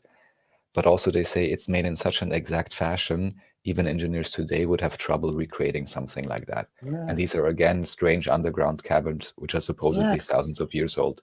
So at least some of them seem to be really, how should I say, yeah, done with technology that even today would be hard to recreate. Not all of them, of course, but those exist as well, and not only in one place. So all right, it's funny that you make that point, because even though there's that claim, right, that we hear all the time, we can't make it again, we can't do it again, but then you have these not companies, but you have these I don't know what, these groups, these clubs, Freemasons, right? At first, what were we told about Freemasons? We were told these are guys that went around building these castles, building these ancient structures, and they had the secrets behind how to build them. What if they didn't build anything? What if they didn't build nothing? That's where it all came from. Right. What if they didn't build nothing, and all they knew was what was here, and they were like, "Oh, came from the Freemasonry." Get it? Yeah, exactly. We got all this for free. We didn't have to do nothing. Yes. So what if they didn't build none of it? They didn't build none of it. They stumbled upon it. They didn't put them cornerstones in. I believe. No, hell no. They don't even know. They're like, but they know that they were here, and possibly they may know of their original use. This is why those Masons are familiar with. Yes, there's something that helped create this place that we're very familiar with. And as above, so below, we know that, and we know certain other things that maybe you guys don't, and maybe they see things through a different lens, to where they understand the earth and this world as it truly is, and they let us do our little squabbling and our little, mess around, and they're like, yeah, they're not even close, we're good, right? But as far as these old structures, they understand why these old structures are there. However, they have nothing to do with their construction. That's right. What if that's the case? Nothing to do with putting these things together, but they're like, oh, these things housed a type of energy that would have been useful for A, B, and C. So maybe we should put this Masonic temple right here in proximity of these things. We'll make it look like a McDonald's when in fact it's a Masonic temple. We'll make this look like, FKO Schwartz. Meanwhile, it's a Masonic the temple. Royal Arch Masonry. That's I mean, what do you want? It's the McDonald's logo. So yep. Huh? Royal Arch Masonry. The McDonald's logo has Masonic connotations for sure. So wow. Anyways, it's funny. So it's Signs and symbols. Right? It's funny. It looks like a right side up 3, I guess you could say, or like a 3 that's oriented a little bit weird. Right. And so this is just wild. This is just crazy. I got a question for you. So if there was, so let's think about it then and ask some questions. If there was a fully colonized continent, old world America, right? How does the 13 colonies fit in? Oh, wow. Yeah. And it's funny that it's 13 colonies, right? They found everything and they called it 13 colonies. Right. Was it 13 nations here, or was it 13 different big cities? And they just claimed the 13 and called it the 13 colonies and That's a built good little point. settlements around it because they didn't understand what the buildings were. I'll bring it up because everyone That can, would be crazy, y'all. can make up their own minds. But I'm not sure if you guys are familiar with the so-called Odd Fellows. The Yes. Odd Fellows? Oh Odd yeah. Is it Fellows. like a movie back in the day? Wait, or is it like the is it like a society? Yes. The Okay. Go society. ahead. Because I thought I Go ahead. heard of the Odd Fellows, right? So keep going. Go ahead. And then maybe you also heard of the, I would say by now, famous so-called First Lady Boys of the United States. No, I ain't never heard of that. No. Okay, that's a great 8-part documentary you can check out on Odyssey. And there what you will see is you will see historical pictures of so-called First Ladies of the United States. And then I'll just ask you to kindly take a close look at the picture and make up your own mind as you whether believe that they are as they portray themselves to be, or whether that What? was some quickly huddled together photo shooting where some guy said, "Oh, I'm sorry, we need to found a new state here, whatever new ideology. We definitely need to backdate our state for like 200 years at least to give some credence to something here, right? Or no one's gonna believe anything." Bad thing is in the Oddfellow Club, no women are allowed. So Freddie, Johnny, Tim, come over here. We need to take pictures of the Oh, couple together, and just look at the pictures and tell me what you think. But I'm Yes. sorry, and I have I to get say where you're this: going there with is that. That not is there is not awesome. a single, and I wouldn't have to God, expected that's this awesome. myself, but there is not a single exception up Wow. to today. I got one more for you to meet you with that. I want y'all to just honestly think about this logically, bro. You're in this old town, this old, like 1900s, and you meet a friend, and y'all end up going in a list, and 90 days later, you stand in a field across from each other and shoot each other in the face. Yeah. I'm just saying now, think about that logically. Could you actually load a musket with 24 yards from you? Somebody's shooting you, first off. Never been in war before. This is what we were told. And I'm just giving you some perceptions to look at. right. So Duels, old school duels. was that war a publication to cover up what they did if they took something? Or did they Mhm. really just found everything? Mhm. Or it's so weird. All these questions come up because what did they And do to the again, Indians? Did they kill off all the chiefs? I'm gonna say, did they do to, get in? I don't know.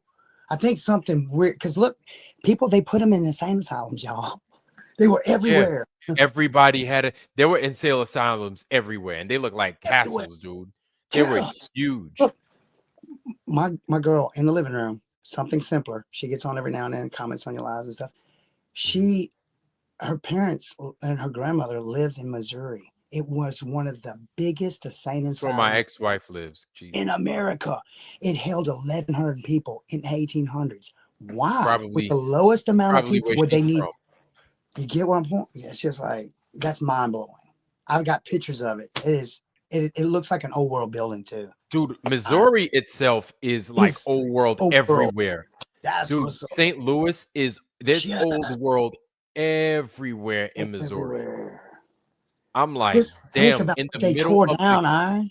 yes, God, in the middle of the projects, just old buildings, dilapidated buildings, buildings that they just walk away from. It's right. everywhere in Missouri. That's right. Everywhere. That's awesome.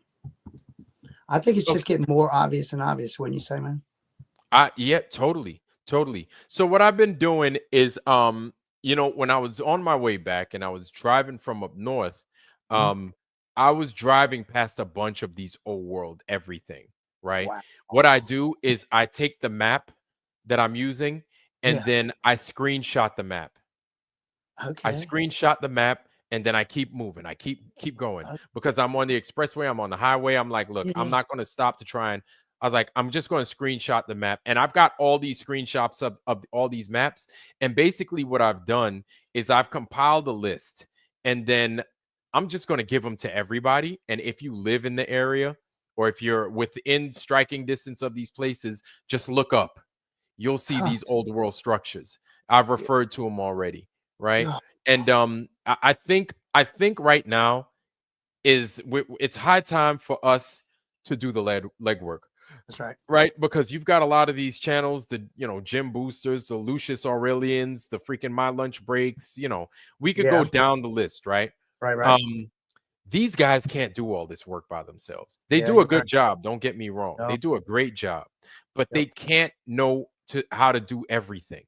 Yeah. We have to do a lot of this legwork. I honestly feel that if we're in the know, we can't leave all this to one person. With somebody in here, I think it was Donald Passaic or somebody in here said not one person could do this whole thing. And I agree. Yeah.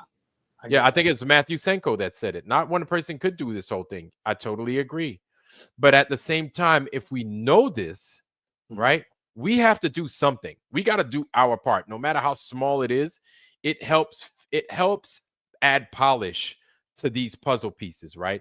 It helps us to figure out. So anything that you could do to add dimension to each puzzle piece to make it to where we can figure some things out, because maybe we won't figure everything out in a lifetime. That's fine. But at least do something. Be like, hey, I found another one. I don't know what this is, but I found one. And we could say, oh, we found this one already. Or we could say, we've never seen it. We've gone past it a million times, but we've never seen it. Everybody has to do something. And I know we complain, we get upset with the powers that be. That's fine. I like complaining and I like getting upset. At the same time, I like being solution based with these things. You understand what I'm saying? I love to complain, but if I'm going to complain, I need to replace these complaints with a solution at some point.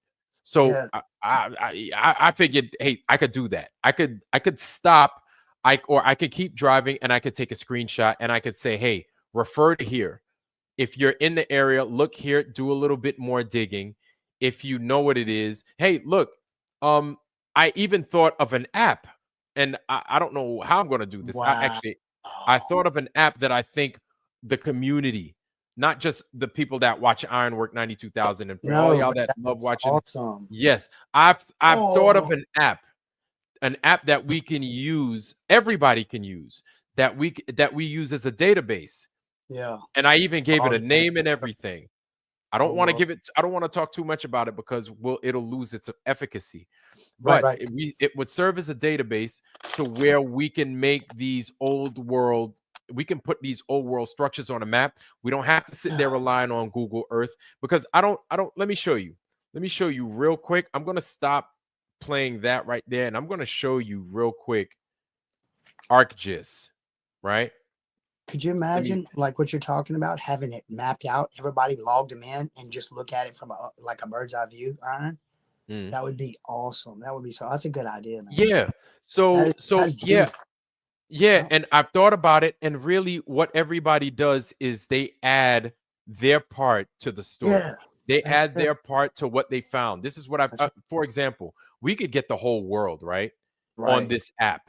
And it doesn't have to be anything crazy. It could be a dubbed version of, I don't know, Google Earth or something similar like ArcGIS, which what's the name? ABC actually hates. But if you look over here, right, and we're in France, I'm going to share it with you real quick. So today's topic, as you know, is the star world structure. Hold on. Give me a second, Raphael. We're going to get back to the pictures of Vienna once more, but I wanted to show this to you guys. And this is why I think this app is going to be so important, right? So check this out. All of these Star World structures, I named them place 1, place 2.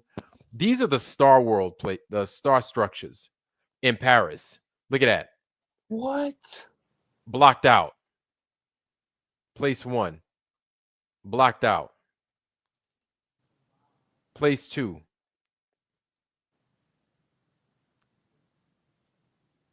Blocked out. Wow. Place 3. Blocked out. Place 4. Blocked out. So you get it. You pretty much get what it is that we're saying over here. All these places, they're starting to block out. Thank God. I think it was Sea Lightning. Look at this. It's even shaped like a star. and then they blocked it out. They had the nerve to block it out in the shape of a star, like a bunch of crazies, instead of just circling it out, right? And so if we go to the Halifax Center, we could go to Halifax, whatchamacallit. So that's just in Paris, which we could take. Our version of taking the power back would be, let's go over here and let's go to Halifax, right? So right here there's a fort in Halifax, right? Point Pleasant Park. I don't think that's it, but there's a Starfort over here, beautiful as hell. Right. And it stands out. Hold on, let me see if I could find it again. Yeah. Halifax Starfort.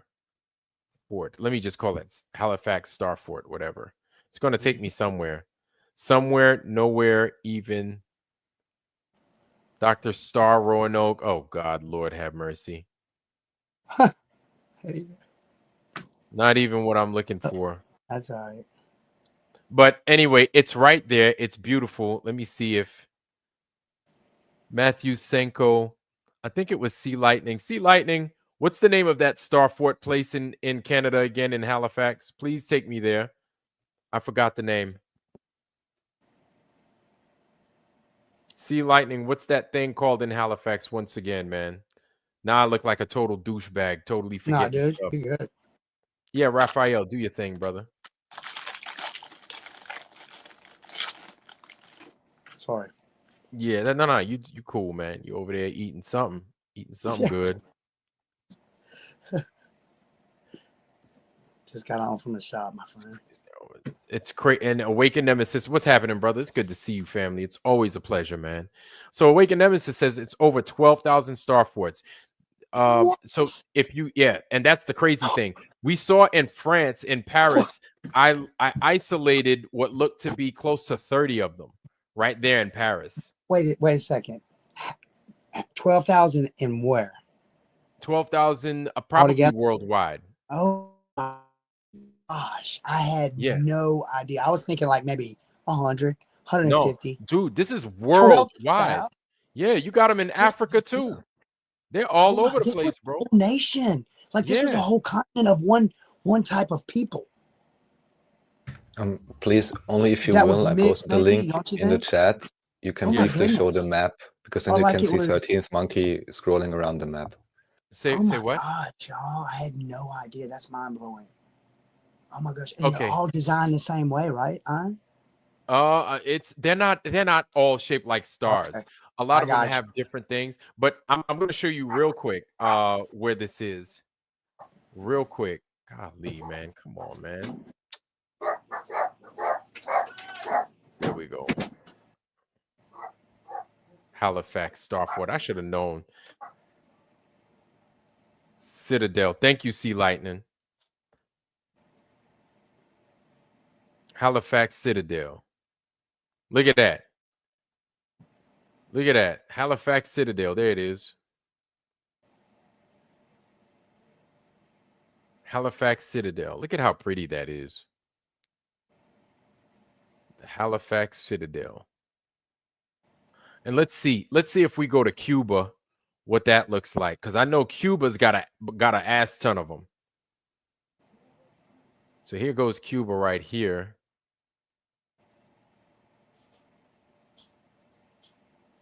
Let's just, for all intents and purposes, for all shits and giggles, go to Cuba real fast. See if we come across anything. Figure they'd be on the coast. What could we spot in Cuba that just looks funky and strange?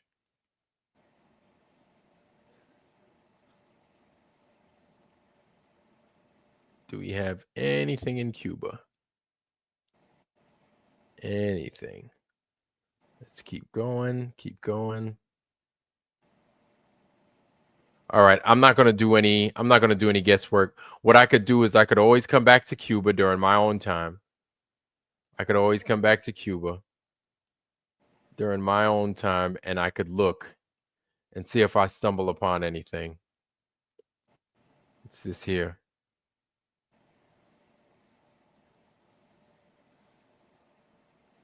See if there's anything of note in some of these places. Huh. That looks a little strange. Okay, I won't give it too much stock, but I don't know if you came. Did he come back? No, he didn't. Okay, cool. That's fine. We could always come back to it. We can always come back to it. Let me stop sharing ArcGIS. Okay, let's go back to. Let's go to this one. Let's go to this video you just dropped in there, and this is what is it? It is. This is just simply some scrolling over the Starfort map by 13th Monkey. Unfortunately, Okay. this data is not available for download, but he's scrolling over almost all of the globe just so you can get some idea how many he's already mapped, basically. Because when I saw you talking about this now, I was just like, oh, I want to come on just to share some links with you and some researchers. So although it's great, of course, to discover everything on your own, but as we already realized today, no single individual can do this anyways, and everyone has something to research in their own backyard, I'm pretty sure. What? So I just wanted to give you a bit of a head start, you know, so you know a bit of what's already out there and maybe some good data to start with. Okay, bet. Let's go ahead and let's play it. I'm gonna go ahead and I'm gonna show this to y'all. Damn, everybody left, boy. Oh, I had 20 people just dip on me. What's going on, y'all? What's going on that people just left? Y'all ain't gonna tell me about what's going on? Ain't nobody gonna tell me, huh? Okay, it's cool. Yeah, dudes just got up and left, like 20 strong. Just Cyber rolled. Polygon, who knows? Yeah, they were like, "Oh, we've seen enough, lad. Bye." Like, okay. They were like, "Yeah, we had like 50, 53 rocking, but that's all good." So let us share the screen. Starfort Saturday night. No, Starfort Mapping Monkey. There it is. Boom. There it is, y'all. So let's check it out. But that runs all the way into here. Let me get that over here. Move along. There is nothing to see here, Fort. Oh, that's right next to China. Oh, yeah, that's Yonaguni. I talk about that right next. That's Taiwan. That's the Yonaguni Island. I've spoken about this one. That's where they have the underground or the underwater places. Right there in Yonaguni Island. That looks like Kiribati right there. But let's go right here. And let's oh man, I love maps, bro. Yo, you don't understand. I love maps. I love going through maps and looking at this strange stuff. As this nice, really big one. What I find so fascinating is it's obvious. Say again? It wasn't me. I'm talking in the video. oh, my bad. All right. Is that even just the structure, whether you look at it from... Oh man, I'm sorry. Let me just let this thing play. I keep thinking that's you talking right now, real time. The top, or if you would walk past it, it looks automatically pleasing and aesthetic, you know, a stark difference. Oh, even wow, just, you know, that it's proportional or whatever, or it's nice stone. Is the Azores over there? This big blue star here is a legend. That's for the explanation of the colors. Oh, okay. Oh, nice. Okay, very good. Well, but who knows? I could well imagine some of them maybe even being on the bottom of the ocean, but that's even harder to get a hold of, I guess. Yeah, you can't find at least not data on Google Earth when it comes to anything that's under the water of the sea. Yeah, it's also curious as to why this is highly restricted. The only one possible suspect there is the Yonaguni monument, which I did give a black star just because. But you can't see it. It's literally just sea. I mean, nobody shows any images on the water. Maybe that explains why they call it like that. You know, there's nothing to see here. Okay? Move along. There is nothing to see here, Fort. Here, folks. It's just sea, nothing to see. Maybe take a bit of a look at Japan. Many people love Japan, including me, and because the coloration seems peculiar, or let's say slanted towards red and orange. Yeah, lots of cities that have. So, what do the colors say about these dwellings? Tell me, Raphael. What do the colors mean? He's explaining it at, I guess, at the beginning of the video. Basically, what I remember, I think green may be something in nature, black is destroyed, right? But I actually earlier when he was talking about the legend with the blue star, it briefly showed the tooltip. There it should be telling you exactly. If you remember before the blue star in the ocean, where we're like, oh, what is this? Or you said Azores, because there he was going over it as a tooltip, and then you could see the explanation for all the stars, because I don't know all the colors now by heart. Okay, so this is stuff that 13 Monkeys put together, yes? Exactly. This is his map, and I'm interviewing him here about his map, and he's scrolling around on his computer and showing his Google Earth file where he has all these colorations and all the 18K star forts mapped. So these are the star forts that he found, correct? A good chunk of it, yes. There is part of the data from China he got supplied by somebody. He's mentioning it on the show as well, yeah, because China data, I guess, is more difficult to access from the West, at least. Really? So it's already a collaborative effort for sure. We talk a little bit about it, but a lot of it is really just him scrolling over Google Maps and trying to discern, what's going on the ground. If there is a remnant star fort where you can only see, the remnant on the floor or whatever, where the wall was, or all of that. And what's really obvious, maybe at some point in the video you can see it as well, like I mentioned, France and Germany are almost all blacked out. So almost all the star forts destroyed. Oh my goodness. Wow. Huh. Let's continue then. Wow. That's a castle. In the case of star forts in Japan, it's not a lot. There's the very famous one in Hokkaido. Oh wow. Where they have the festival of the sakura blossom, because all of this is apple sakura. Blossom. Oh wow. Cherry trees. Oh, cherries, my bad. And they have a similar type of thing where they built a couple of forts around the city, like they did in Europe. Wow. But then the Japanese say that this thing was built to honor the Japanese style of the European style of warfare. I said Japanese, I meant European. Yeah, this thing was built to honor the European style of warfare. Nobody believes that. Yeah. That's what they say. I'm just copying what they say. I'm not saying that's it. No, I know. I'm just a guy that looks at the map. Well, being just a guy can oftentimes be quite advantageous. I'm also just a guy, and I'm saying no one believes that. It sounds very unrealistic to me. Someone's asking, what's the total number of star forts found so far? See, we can even use this fancy feature. I don't really. I need to go to your page so I can read along with the comments too. Make sure to hit them likes, I don't have an actual number on star forts. I do know that there's more than 16,000 markers on this map currently. Oh, there might be more than 1,200. Oh, okay. Oh, that's something. If that is, and then also I just saw just because 16,000, 16K, 16,000. Yeah. Yes. So 16,000 worldwide, correct? Iron, I'm blown away, dude.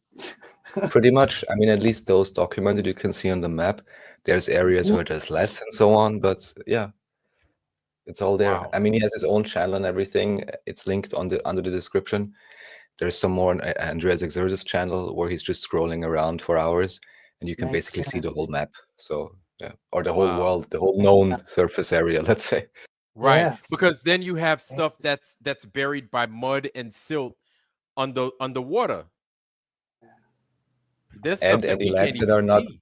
And any lands that are not properly cartographed, of course. Yes. Where there may or may not be things, but yeah, sure, under the sea, and yeah.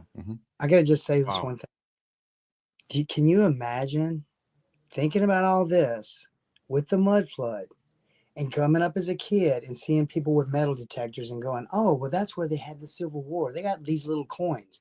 No, Yes. there's probably places you can go that people don't even know about this information yet, that you could probably calculate little provinces of these old world things and go down somewhere where they, may have done Yeah. something like how they brought things over, traditional things that little towns used to do. And then you can see where that area is and go get a metal detector. Yeah. And I'm just just saying. scavenge. And go see what's up with our history, man. There's no telling what you'll find. Man. Guys, There's let's do a 5-minute, okay. a quick 5-minute break. Hold Yep. on. Let's do a quick 5-minute break, family. Yeah. To Cool. for station identification. I gotta say some bullshit like that. You know what I'm Yeah. saying? We'll be back after these messages type junk. You know what All I'm right. saying? Let me play some Peace. elevator music out this bitch. Yeah. I'm saying. Hold on, where we at?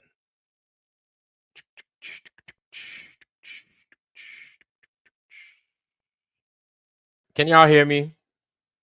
Am I coming in, Lima Charlie, loud and clear? Clear and loud. What's happening, fam? We back. We back. And now we're back after these messages. Before these messages? Whatever, man. We back. Shit. Talking all that mess. Doge, what's happening, man? So, Doge, we going over quite a bit between New Civil and Raphael. Talking about a lot of good stuff, man, with this. And so let's pick it back up where we left off at with the Starforts on 13th Monkeys, on 13 Monkeys. This joint is crazy as hell.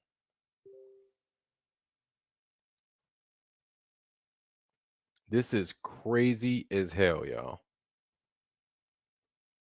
Okay, let's get back to it.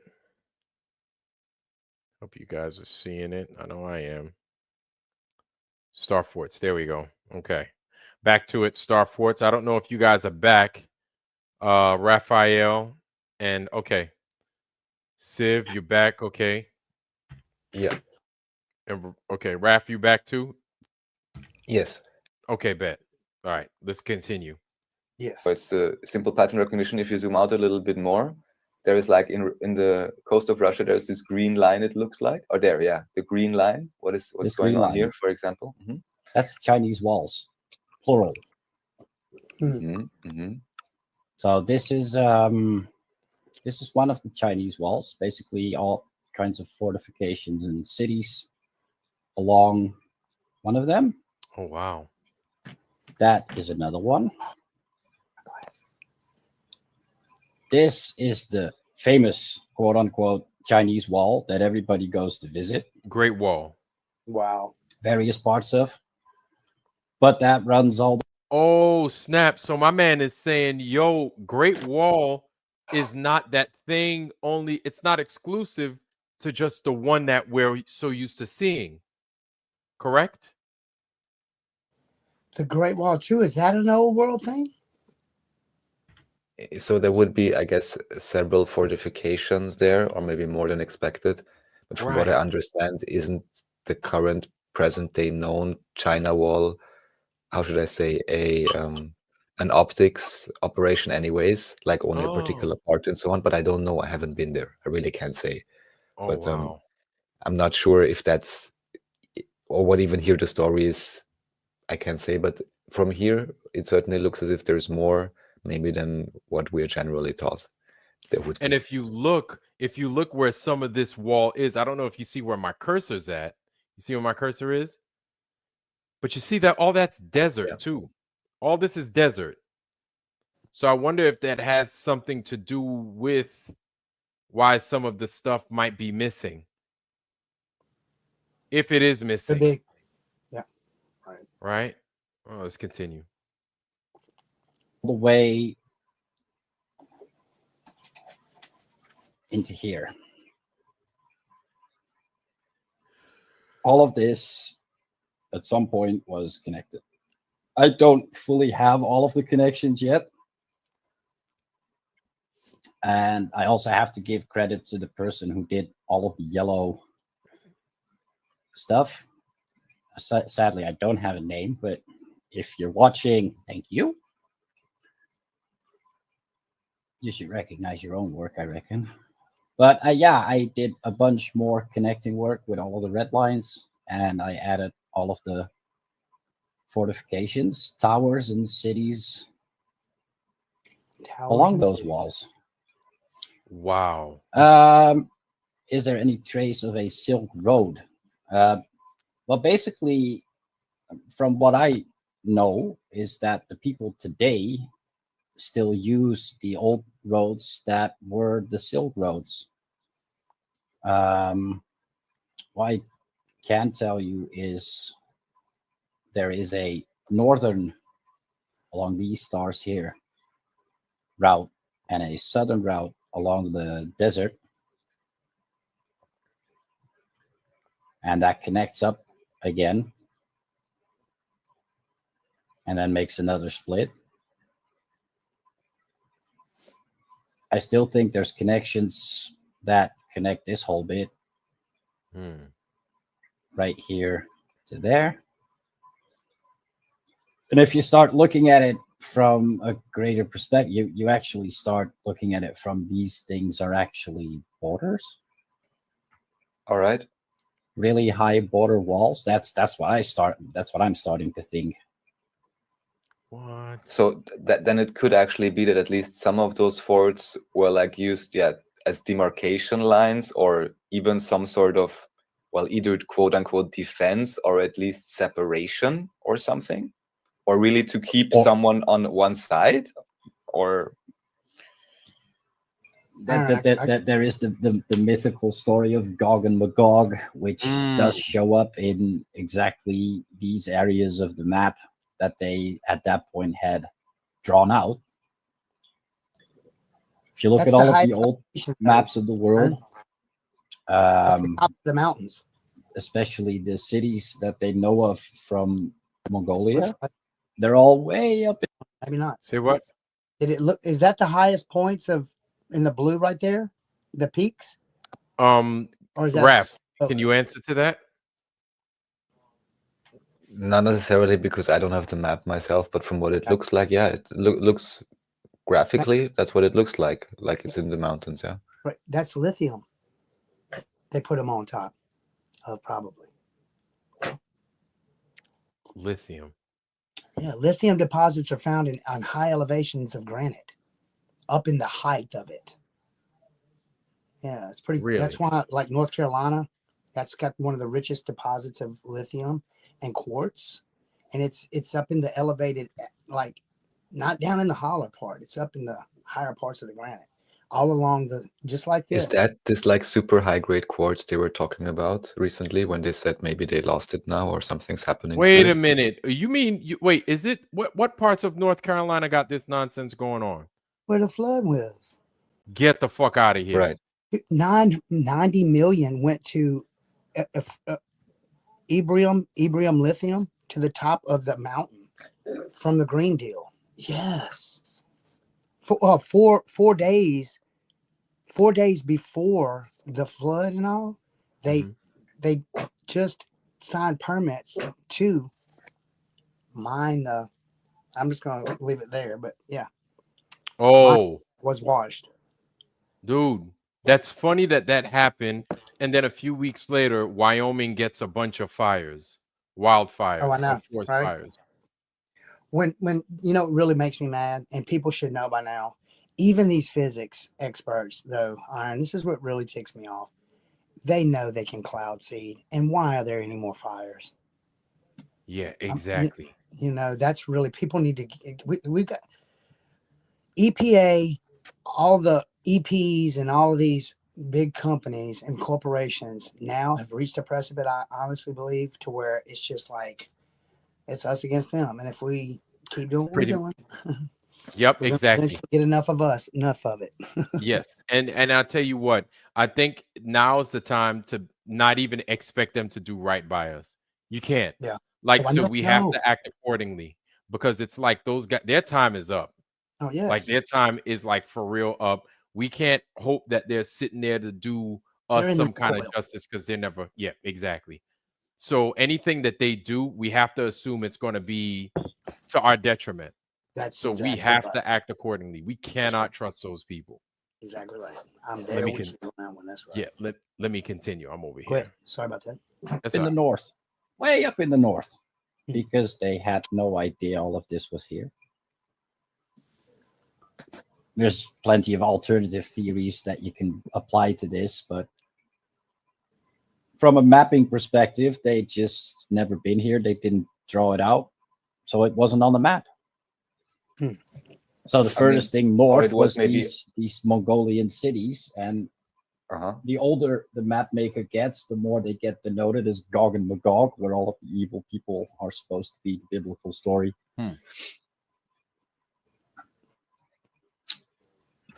So I'll just ask you, because I always bring it up, and I do think it's somehow relevant. Have you ever seen Attack on Titan, Shingeki no Kyojin?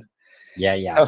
Because see, so David says, David M says, some say the Great Wall was to keep out animals, and again, high, trigger and it's, I don't know, psychosis warning to anyone watching it, especially the first season.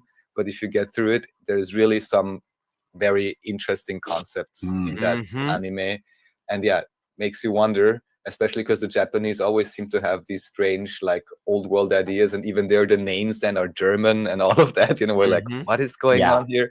What are you trying to tell us here? And why is this so extremely popular? So yeah. I have actually discussed this with Ben Analog from Analog Channel, that the walls were built to keep something out coming from the north. There's actually a movie, The Great Wall, that depicts that idea even better. There's that movie that with what's his name? Not Mark Wahlberg, but his counterpart. Not Ben Affleck. What's his name? Damon. Yeah, Matt Damon. The Great Wall. Where I see him going to China, I'm like, oh Lord, have mercy. No. Yeah. He was. I'm just like, it didn't match that really. He just I said, oh God, wow. I was like, you could have Bill Cosby do that same role. Get out of here. I saw him. I say, please. But no, I don't know what that movie was about, but I saw it. It looked a little bit looked different. Right. I didn't watch it though. Let's see. Frank Monday is in the house. Frank Monday, your stomping grounds right there. Yeah. You guys are in my hood right now. You know what I'm saying? We in your backyard, big dog. Yeah, I wanted to chime in a little bit on the Great Wall, man. We've got sections of it all over the place. Like, we had a big piece of it running through Beijing until recently. They took most of it out, but they left a little bit of it, like, really close to my house. I can go over and visit it. And then some of the other sections you guys were going up there in the north, I've been as far as Mongolia, and I've been over to Dalian and Heilongjiang and like the Black Dragon River and like Great White Mountain and stuff like that. And there's just like there's really strange sections that I've been to. Like when I worked for CCTV in my early days over here, I went to some places that like typically foreigners aren't allowed to go. And I saw some really interesting sections of it. There's sections that go like underwater and through mountains, like with tunnels and stuff. Yeah, there's some really baffling stuff about the wall. You don't get to see much of it in the mainstream. Right. Yeah, and I did hear that some of the wall is off limits to regular folk. Yeah.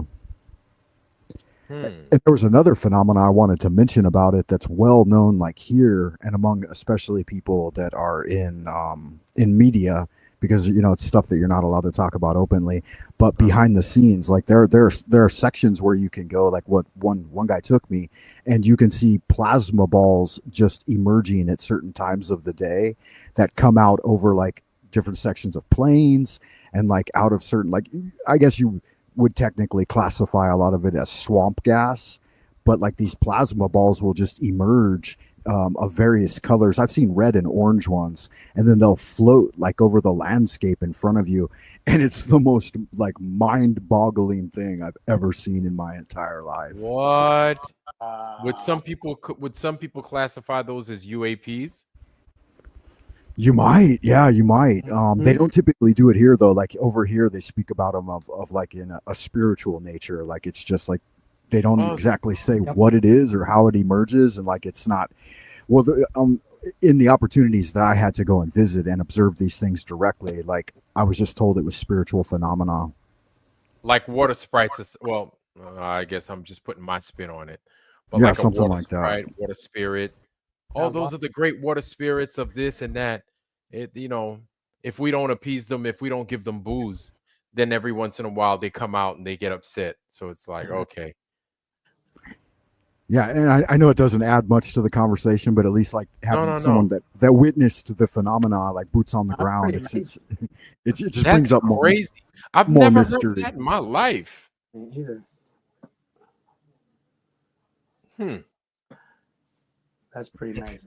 And there's a couple of places here, like in the city where I live, that are notoriously haunted, and you can always, like, according to rumor and even from personal experience, you can always encounter phenomena like paranormal phenomena. One is the drum and bell tower, and according to the old story, the ghost story is that when the guy was casting the bell, in order to sweeten the sound of it for the emperor, he threw his like youngest daughter into the boiling cauldron. I heard this one. It's an old story. Yeah, you can still see her ghost wandering around that area, and definitely like on nights of the full moon, like if you're cruising around that courtyard, you get some really spooky feelings. Oh wow. Then there's another fascinating tale, like I was telling you about the Marco Polo Bridge. Accordingly, I didn't know about this one. Go ahead. Yeah, this one's just south of Beijing, and they built it supposedly in honor of Marco Polo, but it's done in that classic Greco-Roman style, just like the gardens were here. And they call it European-style palaces and stuff like that. But supposedly there's a giant, like, living jade frog that was crafted by a wizard and placed under the bridge in order to, like, ward off earthquakes. Like, that section of the area had been shaking for a long time. And of course, this is legendary, but yeah, there's supposedly like a living, like, crystal jade type, like emerald, three-legged frog buried at one of the foundation supports. Three-legged frog. They've got some really cool like superstitions and fairy tales and stuff like that, but you won't hear it. Like, a lot of it's not in local print. Like, since I was at the university doing postgraduate studies for a long time, I got to talk to people, like older professors and stuff, that were still alive at that time, like 20 years ago. I think probably most of them aren't around anymore, but yeah, these were just like firsthand stories that were conveyed to me. And then I would talk to other locals, like my wife's mom and stuff, people that are in their 70s and 80s that remember the old tales. Tales that were passed down to them. Right. Wow, yo. But I didn't mean to derail anything. I just wanted to chime in. No. It's good to hear this kind of perspective on a place like this, because some of this I've never even heard of. And not to derail, but isn't this then the swamp gas? Wasn't there some kind of a strange media reporting at some point where someone said, "Oh, this UFO is just swamp gas"? And wouldn't that literally be what you just explained, Frank? That swamp gas could look like a orb or UFO or whatever? And I'll tell you, just from me, like, I experienced time dilation and apotheum. Like, there was lost time during this experience when I went with this guy. But like, to describe it visually, I won't get into it, but like, it was not swamp gas, and it was like, I don't know, man, like realer than real. I in fact, I thought it was so like bizarre. I thought it might have been orchestrated, and the whole time I was looking for any type of indication of like a wire system or something that could have been like creating this phenomena that was like maybe just, you know, like they were playing with me to like bullshit a foreigner or something.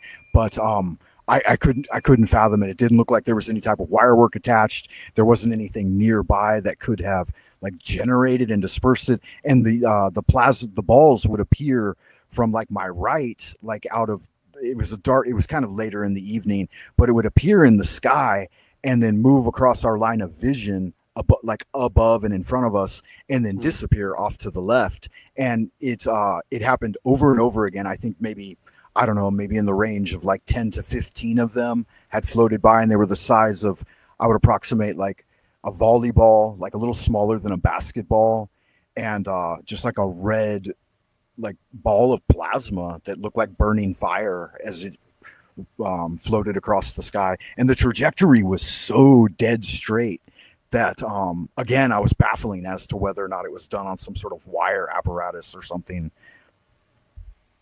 Wow. That's weird. But those types of magnetic phenomena are like, they're not isolated to that location in particular, but because of the feng shui of the area, they say there are dragon ley lines here, that the city was built like power lines or lines of, you know what I'm saying. I'm sorry. Go ahead. Yeah, like woo energy or something, like geomagnetic energies. Yes. Right. And so many of the temples, I know that John Levi was showing a shot of an Asian temple where there was like polychromatic effects appearing above one of the spires, and that's pretty how am I going to say, like everyday occurrence. Like if you go to the Lama temple and you're off to the north of it and looking down as the sun and clouds and stuff commingle, you will see those types of effects, like legitimate I don't know how to describe it, magnetic. Could you make us some more footage of this? I'd love to see more of that, because it looked really cool. If I'm thinking of the same now, could watch that all day. That's pretty. There's footage of it too. Yeah, I've seen some of that before. I was gonna say them because you know how them Chinese governments sometimes they'd be like, "Nah, man, you can't film that." Nah, sorry. And I'll tell you of a fascinating one that I experienced firsthand. I was down in, I think I was in Guangzhou. I can't remember exactly, but there was a Buddhist temple, and you had to climb to the top of the mountain. And as we were coming up, I was with my wife and children and stuff like that. And I got some footage of it on my my camera. I haven't uploaded it, but you could it appeared as if from the statue of the Buddha looking up, the sun was behind the clouds, and you could see the manifestation of the Buddha in the clouds behind the statue itself. So it was like it and again, I don't know if there was some sort of foolery going on, like if they create those like through some sort of blue beam technology or reflector mirrors or something like that, but it was a legitimate, like breathtaking type of paranormal phenomenon. Jeez. This shit just gets weirder and weirder. Yeah, and again, I'm just adding more to the mystery, like the go ahead. Yeah, some type of perturbation, like a modality within the ether, probably an energy, but you never know, because you know, I was sitting here today thinking about energy, and not to get off the topic, but we think that when we move our hand across the atmosphere like this, that we're making wind, when all in reality, if you stop and think about it, you've got billions of parts per millionth of a microparticle that is so finite you cannot see it to the naked eye, but it has 1,000 more covalently bonded molecules of electrical value, like 1,000 more times energy than the molecule. And so what you're doing is you're actually compressing the energy, and the energy is making the wave. It's a wave of energy, not wind. So a different perspective. What I find fascinating just with wind is their relationships to like electricity, right? Like we hear about wind, right out the first chapter 1 in the Bible, after God makes Adam out of clay, and then he brings him to life by breathing life inside of his body. And then what's crazy is once you breathe that life inside of Adam, right? What does Adam have? Well, I'm going to assume Adam was like a human being of some sort, right? Or a living being. What does he got? He's got lungs. What do our lungs look like? They've got the alveoli, and they've got all those veins, that vein-like structure inside of it. So God basically blew electricity inside of Adam, or some form of electric power inside of him, and got him kick-started.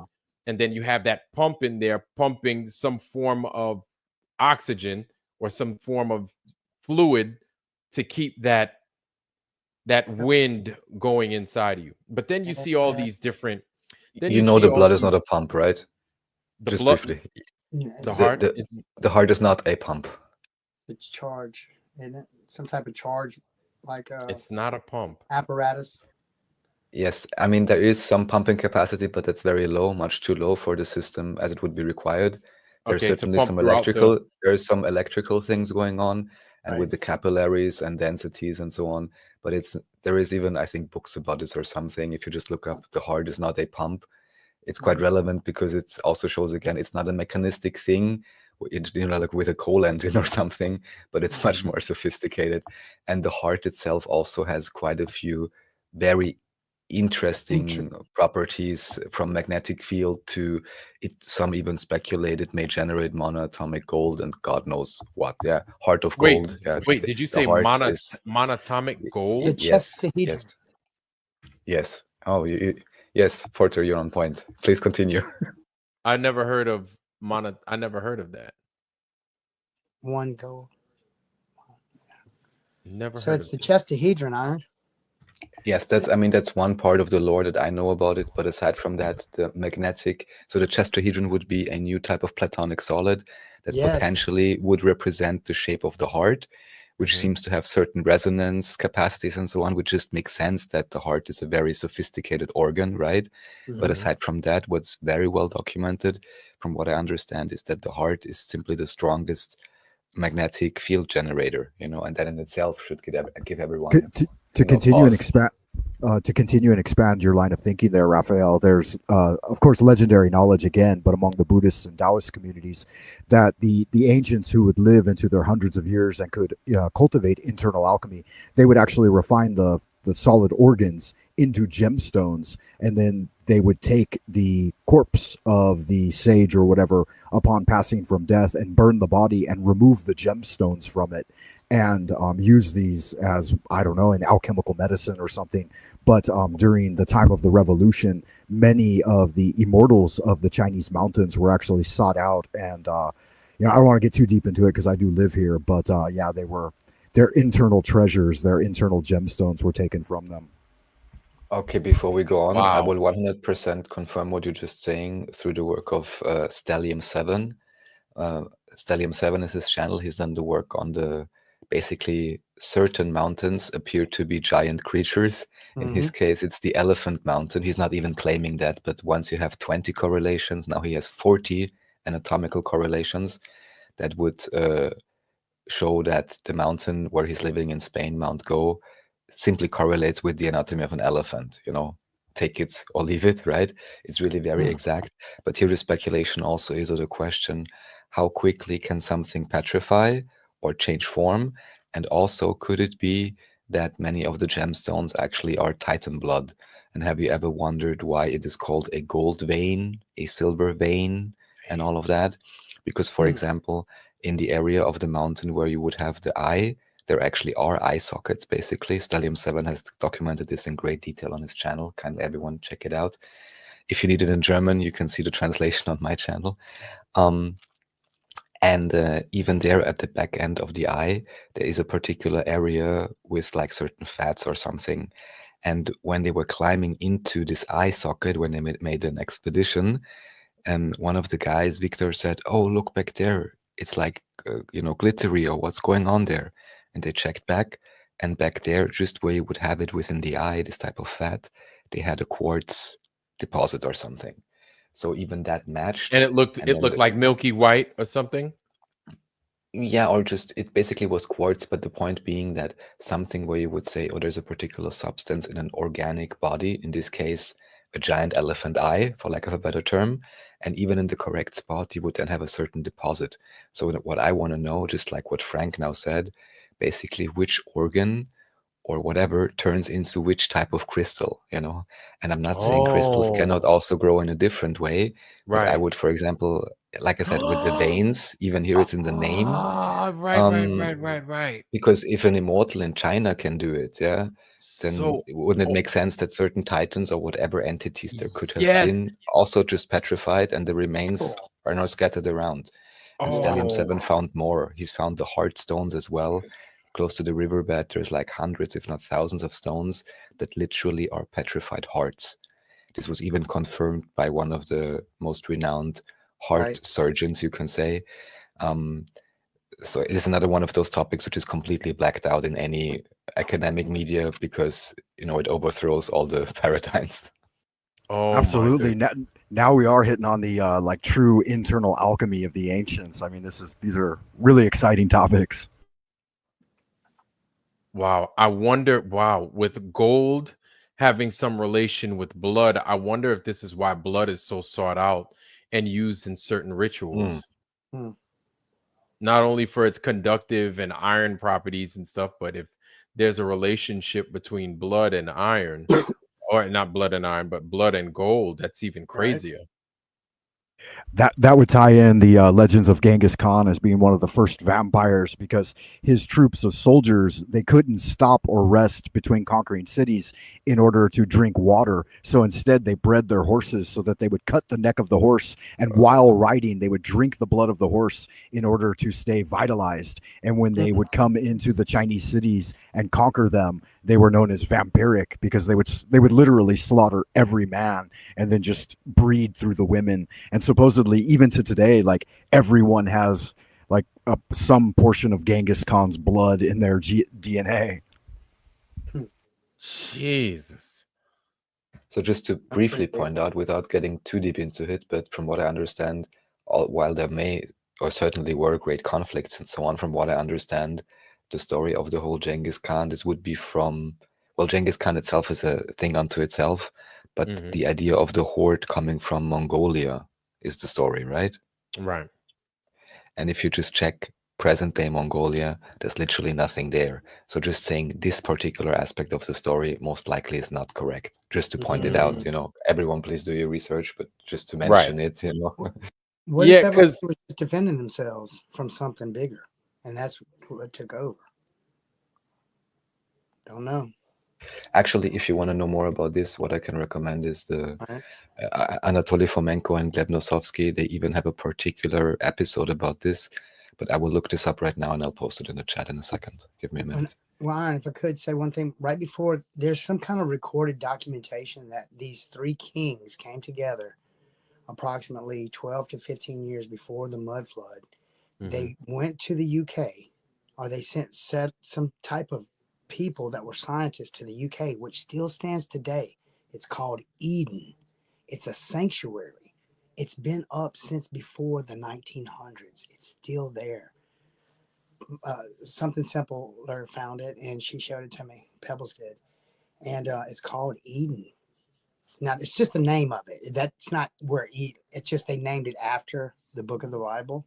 Right. But it's said to have had frequencies there that had, like, different birds would just come to that place. They knew how to collect them in that province to get what they needed from there, and then they brought in all the ones they couldn't. And they yes, and there's seeds from every plant there. There's different types of shrubberies and all these different types of plants that are worldwide, and it's still there today.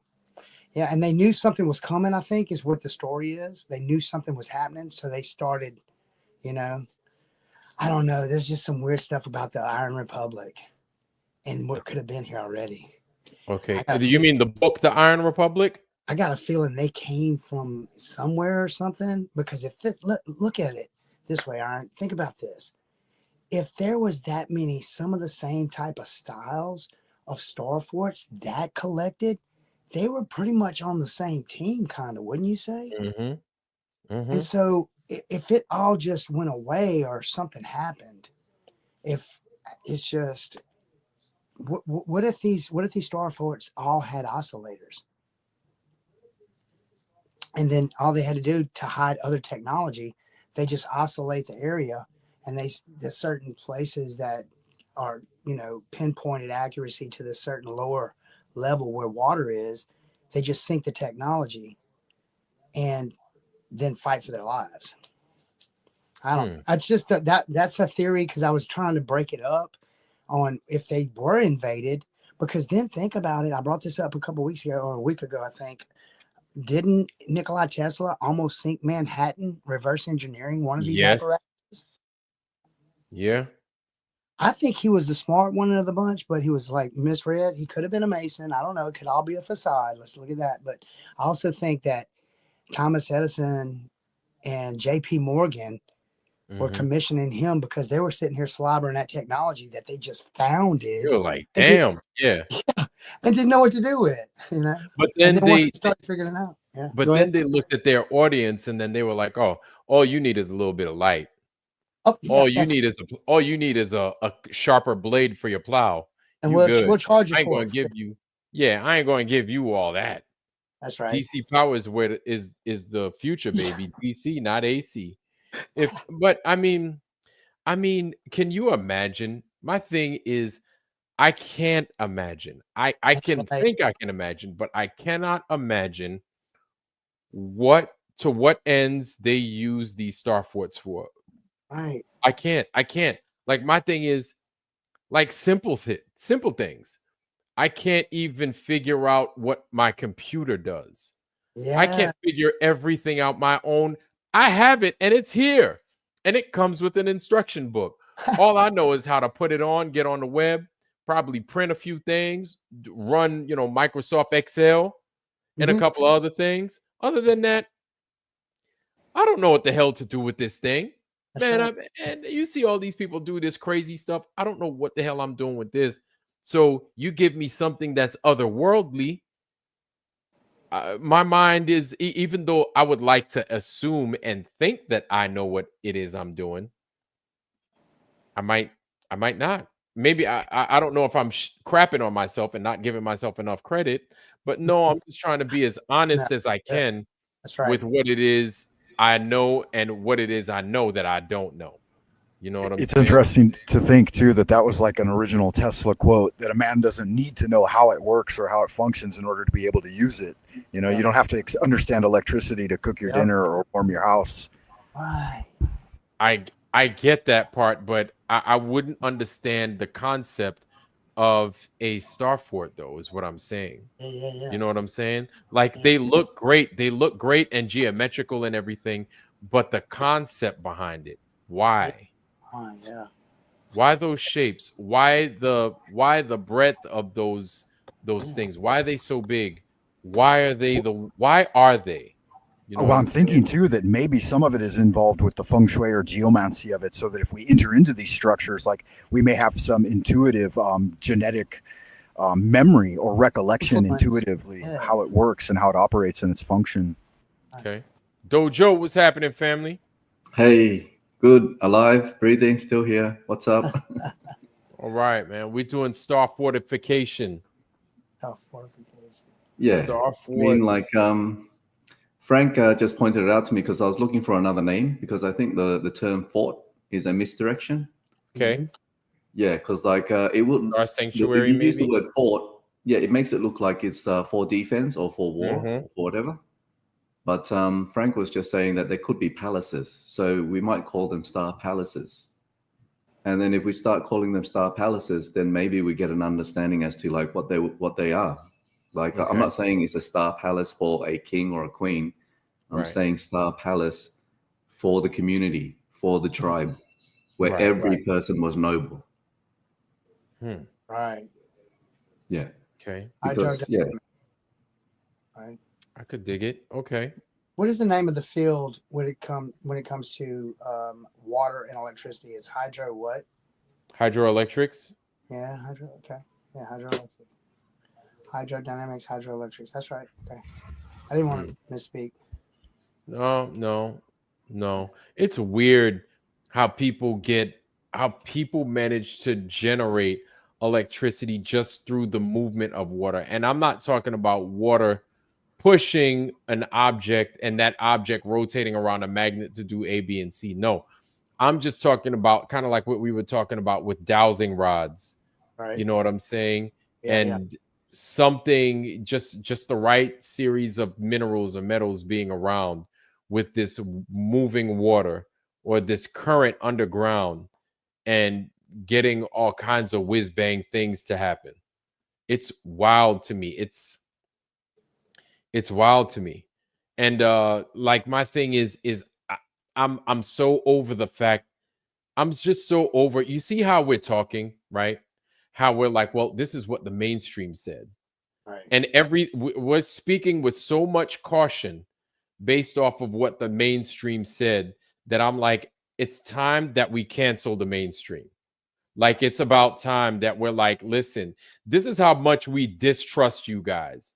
Anytime we talk about this is stuff that I don't know if it is going to go anywhere if we mention it to mainstream folks, but it's like anytime we talk about stuff that we learned from you, we basically asteriskize it. Yes. We basically say, oh, this I learned in school. Oh yeah, it's mainstream stuff, so you have to take it with a grain of salt, right? It's like a disclaimer anytime we mention mainstream anything, to where it's like it's useless. It's useless because it's faulty information. And now it's like anytime we look at mainstream information, it's so faulted that it may as well be poisoned. It may as well be poisoned, and it's like I can't do anything with this. This is useless. This is a deliberate effort on their part to just misdirect everybody. So I can't do anything with it. You can't do nothing with it. It's useless. I think we can do something with it, but we have to look at it from a logistics point of view. So when we look at the star palaces from a logistical point of view, and if we say something along the lines of there were like 16,000 all over the world, then logistically we would say, hey, look, how many people were living in these star palaces? And then we can actually say, like, well, back at that time, there were perhaps 16,000 times what? Let's just give a round number, 10,000. Okay. So that would work out to be something like, I'm only guessing here, 160 million. Okay. So we were looking at a world that was sustainable for like 160 million people or so, you know. And then so what this speaks to me of is that life was sacred. People just lived much longer. They could have been living for like 200-300 years. And then so every time they decided to have a child, I think the community came together and they said, hey, look, we're going to ordain the next child here because we want more children here. Because, like, think about it. Life is very sacred. You know, we can, like, we have to go through the DMV to get a license. You know? But some people don't even need a license to have a child. And then when the child comes out, it's mayhem because the parents weren't right. Yep. You know, and then in order to heal this world, sometimes we have to look at things from the point of view to say, hey, look, life is sacred. And then this process of giving birth, I think, is a very sacred thing.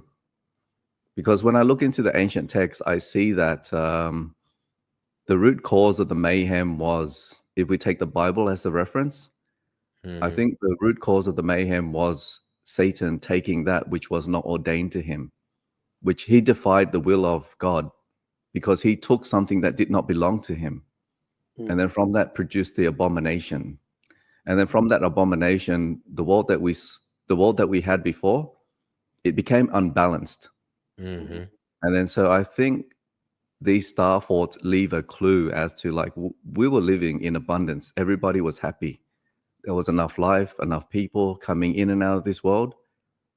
And then so these people who have hijacked our reality and control us, I think they're wiping out the clues to the way that things were living because, you know, it would, like, I hate to say it, but like freedom could essentially be the psyop. When I talk to Americans and I say to Americans, hey, look, freedom is overrated, I get a lot of pushback from that because but is it really freedom? Is it truly freedom? With how they make it sound, is it really freedom? With the with the amount of responsibility, is that real freedom? Exactly. Like it would seem that the more freedom we get, the less freedom we have. You know, we're very demoralized. We've been profaned. Like the most extreme of freedom, I would say, is the pornographic industry. Because they used to have like obscenity laws to stop that. Yeah. And then they used freedom of expression to bring that in. And then when that comes in, what is happening to us? The men, the women, we're all being demoralized. And then from that, our seed, you know, our children is no longer. It brings upon impotence. Yes. Instant separation. Yep, it brings upon impotence. And then it loses a lot of these things that you need to have some form of value to it. So then it would be easier for you to reproduce, to repopulate this place. But then once you introduce things like those freedoms that you mentioned, like it makes it's almost as if it's a deliberate thing to keep us from holding ourselves to a higher standing, having value in ourselves to where we find each other able to, want to reproduce with somebody. Because, man, you hear so much of this out there. I don't want to have no kids. I don't want to have no kids. Oh, I don't want to have no kids. And I'm like, oh my gosh, nobody wants to have kids. This is crazy. Right. And to reinforce, oh, sorry. I was going to say, go ahead, jump. Go ahead. I was going to say, to reinforce Raphael's idea of the sacred spirituality of sexuality. Like, if you think about the process you went through as a young man and engaging in that first act, like, it's such a sacred thing and such a moving and transformative process that in the mainstream, it's so vilified and demeaned that he's right that everybody's losing their dignity due to this. Like, the flippant way that I hear about people talking about hooking up and body count, stuff like this, like, they're totally overlooking like the spiritual, like really what you go through and the mind changing thing that it genuinely is. Like, it baffles me. Yeah. I think like when we were living in these star palaces, what life was like was that we probably spent like 4 hours a day making sure there was enough food. Everybody had their role. Like I think if you were like 18 to 25, you would have been responsible for maintenance. And then once you progress to something like 50 to 60, you would have become an elder, a teacher, and like all of that is kind of like, it takes away from what we are now. And, we don't really practice living in celebration of life. And I think in these star palaces, we were celebrating life on a daily basis. We were creating culture, dances, festivals, and then we were coming together as a community to celebrate life each and every single day. And it seems like it appears as if it may have been easier to come out as a community within your Starfort, if that's what it was there for. You know what I'm saying? It looks like it was the community's responsibility for the Starfort to thrive as well. To where if all hands didn't come out and do their part, more than likely they'd fall apart. Yeah. And then also, there would have been an exchange between each star palace. Like we would be able to like visit another star palace if we were invited, if we created like a ceremony or a celebration that was so unique, they would invite us over and we would go and celebrate with the next tribe over. So there was an exchange between the people of the world, but like everybody had their home base. Everybody was, I don't think there was such things as homelessness. Yeah, no. I don't think so. No, I don't think so. I don't know how we got to that point here where there's homelessness, but there's so much land. There is so much land in this world. It doesn't make sense how somebody could be homeless. It doesn't. It blows my mind how there could be homelessness, especially in the United States. Have you been to Nebraska before? Nebraska, flat and all. Yeah, it's flat as hell. Flat, man. It's like Taylor Swift, front and back flat. Flat in a mug, man. Nice analogy. And there's so much land, but yet there's no place for this. They don't have nothing for these homeless people. And I'm like, it don't make no sense, man. Why don't we just find a place for? You got these extra bodies on the street. You don't want them in the street. Put them in the house. Salt Lake City. Yeah, well, right. Yeah. Those are test subjects. I guess, yeah. What better way to do it? I'm just saying. I've often pondered that too. I've got like 10 acres in West Tennessee, and I thought, how many people could I house like in a commune? Like, because there's a natural spring there, and then there's woods, and if you cultivated the food, I thought, how many people could that just small portion support? And then I think about the vast tracts of like really, really good land in the Tennessee Valley that is so sparsely populated, just a couple of hundred folks per town. Wow. Well, I've done the calculations for America. in America, if you take all the arable land in America and you divide it by 330 million, it's 12,000 square feet per person. 12,000 square feet per person. Yeah, because you could take your house, you could put a 2,500 square foot house on there.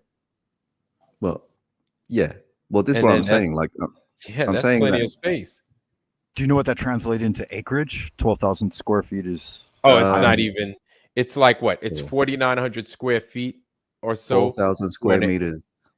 So yeah, because like 4,900 square feet for an acre. You got to roll. Yeah. Just y'all, say, I want to say goodbye to y'all. I do apologize, but I'm getting a call in the front. And when are you going on next?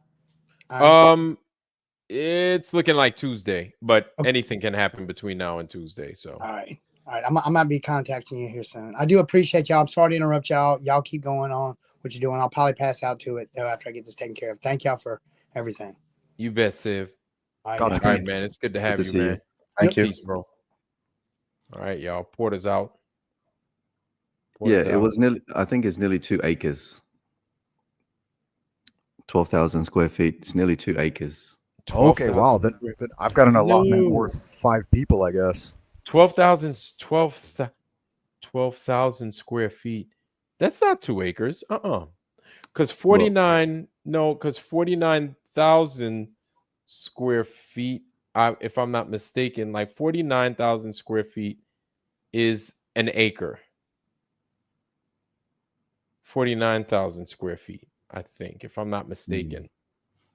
Well, I'm trying to like convert from imperial to what you guys use in America. So it's 4,000 square meters.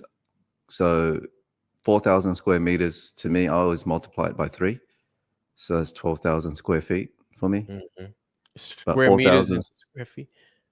Hold on. Yeah. Do you know what a square meter of living space in Beijing costs right now? About $20,000 US per square meter. That's ridiculous. All that space that China's got. But is it because people want to live near the water? Yeah, it's because people want to live here. And they just basically told everyone since about 10, 15 years ago that nobody else is going to buy property here. Jeez. Yeah, I would not want to live there. Yeah, it went from 3,000 RMB per square meter to anywhere from 80 to 120,000 per square meter since I've lived here. There we go. See, I have 19,000 square feet. It's just under half an acre. Yeah. So, okay. So around 40 grand, 40,000 square feet or so. 40 something like that. Maybe it's a morning star. Okay. Morning star for those star spaces. Renegade again, I guess. The star. Some are renegade again. I don't understand. Je ne comprends pas. I don't understand. Maybe retrograde. To touch a little on Dojo's idea of how this really awakens the human being and gives greater potential to human life. The old style of structure here in Beijing is called a Sihoyar, which is a 4-courtyard style structure. It's a Chinese complex, but every house was organized around a central courtyard with a well, like for water, and so everyone could emerge like in the morning and do morning exercises and stuff like this. And the feng shui balance of it just seems so apt to promoting human life. And I wanted to also mention the ones that are down in Fujian that are called the Tulo, which were built in huge round structures. They're like apartment complexes that are round, where everybody's front door faces the central courtyard. And so when you would emerge, you would have like this entire energy of again, it's China and the idea of that type of communal living, but it really does have something to it that like gives a very social and interesting feel to living. Are you there, Frank? Yeah, Dojo, you there? Okay, I was gonna say it was an abrupt cutout. Wow. Okay. Yeah. China always found a way to make it to where it's like the people keep everything relevant. The people are very important, and the community is important. Yeah. And I think our current logistics of economics, which is capitalism, yeah, I think that is what is the sickness in the world, like capitalism itself. Because in capitalism, you have to strive and work in order to buy land. Yeah. Yeah, And and then then, so yeah, yeah, you're not guaranteed. Like, you die, man, and your taxes better be on point, or else that land is going right back into their coffers. pretty much. What it's a system of title deeds, and then so we have to buy our lot. So it's because every time I talk about this kind of stuff, it becomes like, well, you're talking about communism, and communism has such a bad stain to it. But I'm not really talking about communism, because communism was the state taking control of the resources for the community. Okay, but I think if we are able to change the economics so that each citizen was given their lot instead of, upon birth, a certificate, then I think that would go a long way towards like changing the economics of it. Okay. Okay. Yeah, and that's part of the reason why I'm doing these land calculations. Right. Yeah. Arable land divided by the population. Mm-hmm. And then that will give you a sense of, hey, hold on, let's question this thing that we call economic supply, demand, competition, Right. money, lending, mortgage, and all that. And then once we start to talk about it, then maybe we may be able to like influence the next generation to start thinking about these things, because the Zoomers are very, very angry at us. Yes. They Yeah. feel we dropped the ball big time. Yeah. And then so we can appeal to them. We can say, hey, Zoomers, we sympathize with you. Because like when my parents were purchasing land here in Australia, it was something like in the order of like 20,000, 40,000, 60,000. And then now the Zoomers, they have to put down a deposit of something like 600,000, Oh my 200,000, God. 300,000 Yeah, forget about it. just to get a mortgage. Forget And about it, man. And there's all that land in Australia. It's but even though it's desert like a mug, but still, it's like all that land, man. There's so much land. Some of them got spiders all over the place, but yeah. well, in Australia, it's actually 45,000 square feet. So 15,000 square meters per person. Jeez, man. 27. You see, and then like when I start doing these calculations, then it enters in the consciousness to say, hey, like why am I having to buy land, and why is there one person owning 1,000 property? Because these people who own 1,000 properties, it's not in their best interest to like revolutionize the economics. They want to hold on to it. But if the economics was revolutionized, everybody would be living in a palace. Yes. Everyone would Yes. be rich. So I'm not really asking these multi-millionaires to give up anything. I'm asking them to help enrich us all, humanity. Yeah. And then maybe we might get back to like building these star forts as soon as we like try to figure out the system of energy that they had, because it looked like not only was it a system of energy, it looks like it's a system of healing, and it looked like a system of production, of food production. Yeah, and I was looking at the proximity of some of those star forts, how close they were, how many of those arms were situated. And one of the first things that came to mind were dendrites, were how nerves work.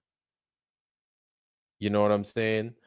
Nerves one nerve talking to another nerve, synapses, and there was little breaks in between, from one nerve to another nerve, the chemical reaction in order for the nerves to actually speak to one another.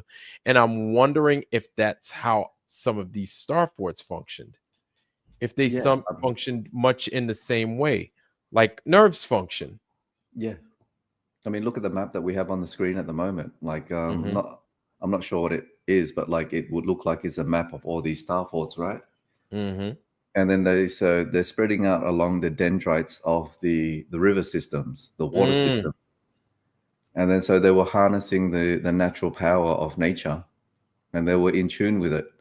And here's the thing with like all of these star palaces. If we were to like give people the vision of this way of living, what they will automatically, instinctually do is like, I want my internet. I want to go to the mall. I want the fashion shows and all that. Well, in order to appeal to them, we would say, hey, look, you can have all that and more. Yes. Yeah, in this system here, you're only going to be working 4 hours, and then you're going to be bored half the time, and then your innovation and your ingenuity is going to go up, because I believe that, because under current economic theory is to say, well, if we give everybody enough land and enough food and enough water, everyone's going to be fat, lazy, and obese. That's a very negative way of looking at your fellow man. I believe that if we were given enough food, enough water, and enough of everything, you will see each and every human being at their best. Yeah. Not at Because their people would task themselves with things to do. Like here we are, we're discussing this, right? Outside of this, we have projects going on. Like and we that's the thing with true earthers, flat earthers. We don't just take it lying down. You know what I'm saying? We're up, we're looking at the next thing. What's the next thing? How do we make this better? And so I think that's people in general. Like they're like, yeah, I got a little bit of money, I got a little bit of land, but how could I make it better? Could I put some fruit? Can I put veggies around here? Can I grow a farm? Could I raise animals like livestock? What else can we do here? How do we make this interesting? How do we jazz it up? I totally agree. Yeah. Not only that, like there are people out there that will try to one up you. Oh yeah, you built your own property over there, you built your own house, and it looked like it was made for kings. I'm gonna do better than you. Yep. Oh yeah, like you had the time to like build your own car. Well, like check out my car. Oh Oh yeah. yeah, Oh you yeah. design your own dress. You're raising cows. Well, look at me. I'm raising elephants. Yeah. Yeah, Well, that would be exactly. weird, drinking elephant milk. Fuck that. I don't know about all that. Look at this dress I made, and then like the ladies would be like one-upping each other and trying to make even more fancy dresses. Like, oh, you created a song, well, hear my song. You organized a concert with your community. Look at our Star Palace. Yes. Look at the concert that we did. We got a basketball team at our Starfort. You wanna compete? Yeah. And be like, nah, our Starfort is full of midgets. But we'll wrestle y'all. So, yeah. Things like that. Yeah. Shit. Yeah, But, yeah. man. Yeah. Family. Yo, it is getting long in the tooth tonight. I hate to have to run this damn thing close, but I've got to be up in like 5 hours. Usually we be going long. We be going the long. We go for the long ball. But tonight, man, family. Yeah. But Dojo, yeah, we're gonna it's gonna have to be cut a little short. But what did you think of the stuff, man, that we saw earlier as far as these star forts are concerned? Is this something new? What Raphael is showing you right now, that 13 monkeys presented and all the information? That have you ever seen this? I'm not sure, but I'm going to go check out his channel. Like, I've already subscribed to it, but Okay. I kind of cut out a little bit because like I went out for a bit, and I came back and I didn't see. But yeah, I mean, thanks for hosting. Like always, you've been a soldier. Like you've been on for longer than needed. But yeah, thanks for hosting. It's all good, man. It's all good. Like this stuff is this information is, I wouldn't even know where to place it, to be honest with you. And it's so necessary that we've got the puzzle pieces in front of us. At least we gather more pieces and then we try to see how they fit. It's so necessary. But at the same time, while we understand it's necessary, we need to get rid of the nonsense. The nonsense ones, or you're even right. If we don't get rid of it, at least use it as a template to show what you don't do, what you don't listen to. Be like, this is the old way of thinking. This is how they had us thinking before.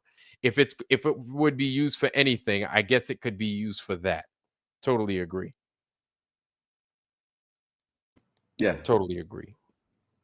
Nothing is more powerful nothing is more powerful than an idea whose time has come. It's come. That's right. Yeah, it's high time that we started like investigating these ideas from a perspective of, because we're all here to try to make each and everybody's lives better. Yep. And we're investigating these ideas, and I think you're on the right path by exploring these topics. I appreciate that, brother. I think we're all looking for the answers. So whatever I don't know, you guys fill in the gaps, or whatever I come across that don't make sense to me. I'm sure we've got a lot of smart folks in here. And so I'm sure somebody can add some kind of layer of truth or dimension to these puzzles to where it becomes palatable and a little bit easier to understand, So, yeah, family. Yeah, family. We be going hard in the paint, man, but my black ass I'm out of power. I done drove my black ass here from up north. And then I tried to, I did the best I could for the night. But Tuesday is upon us. Tuesday is upon us. Yes, it is. It is upon us. And so since Tuesday is upon us, you know what I'm saying? We could revisit much of this. And then, of course, we're going to have something different to flex on for the fam. So I appreciate y'all, man. Nah, man, it's good, y'all. It's good. You know what I'm saying? It's good. I appreciate y'all. And thank you for our guests, Dojo, Porter, as well as Raphael. Act like you know 26.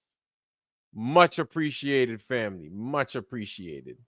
So, Raphael, do you have any last words, bro? Well, I can only say, even though I don't harp on it so much, generally speaking, I agree with most of what you just said, Dojo, in terms of human potential and how it should actually be done. And yeah, last thing, maybe, they always talk about what is a type 1 civilization, if it can, process all the energy, this and that. I'm proposing a type 1 civilization is a civilization that knows where it is, where it's coming from, and has some idea of where it's going. And, let's get there. Thanks, everyone. All right, Raphael. Let everyone. Doge. Yep.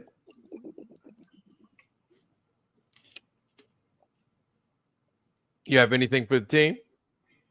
Any last parting words? No, not really. Just like always, every breath you take is a victory. So, breathe deep, breathe proud, and yeah, peace and love to everyone. And see everyone next time. Hell yeah. Hell yeah. And family, hey, man, I really appreciate y'all coming out.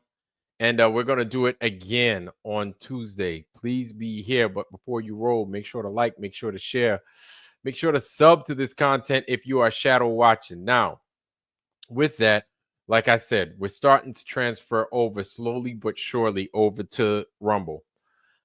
Be sure to join us there if you can, right? Join us at Rumble. Rumble's a little bit different. But if you could afford to drop by Rumble, show some love. We're trying to do something a little bit different as opposed to doing it on YouTube the whole time, because YouTube just makes stuff kind of difficult. So either way, doesn't matter whether you're on Rumble, YouTube, don't matter. I really appreciate y'all being here, man. You guys really do me justice by doing this with us, and we learn quite a bit together, right? I can't know everything, and I definitely know I don't know everything. But you guys coming together, us coming together, and figuring this out makes everything so much more worth being involved in dealing with. So for that alone, I thank you. But even still, let's get ready to get up out of here, man. It's late as hell. But family, I want to give you my blessing before I get up out of here. I wish you nothing but the best. Health, wealth, love, joy, prosperity, most of all, wisdom. Thank you, Dojo. Thank you, Porter. And thank you, Raphael. Act like you know, brother, man. It's been a pleasure. And I'm going to continue to go through those Vienna pictures with you the next time around.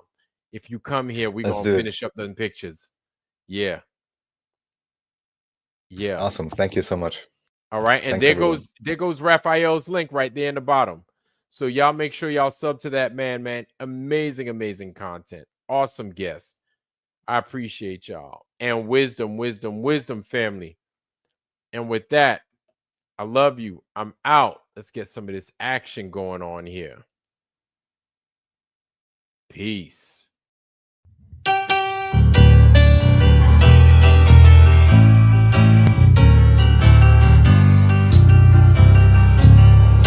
Yes, we're moving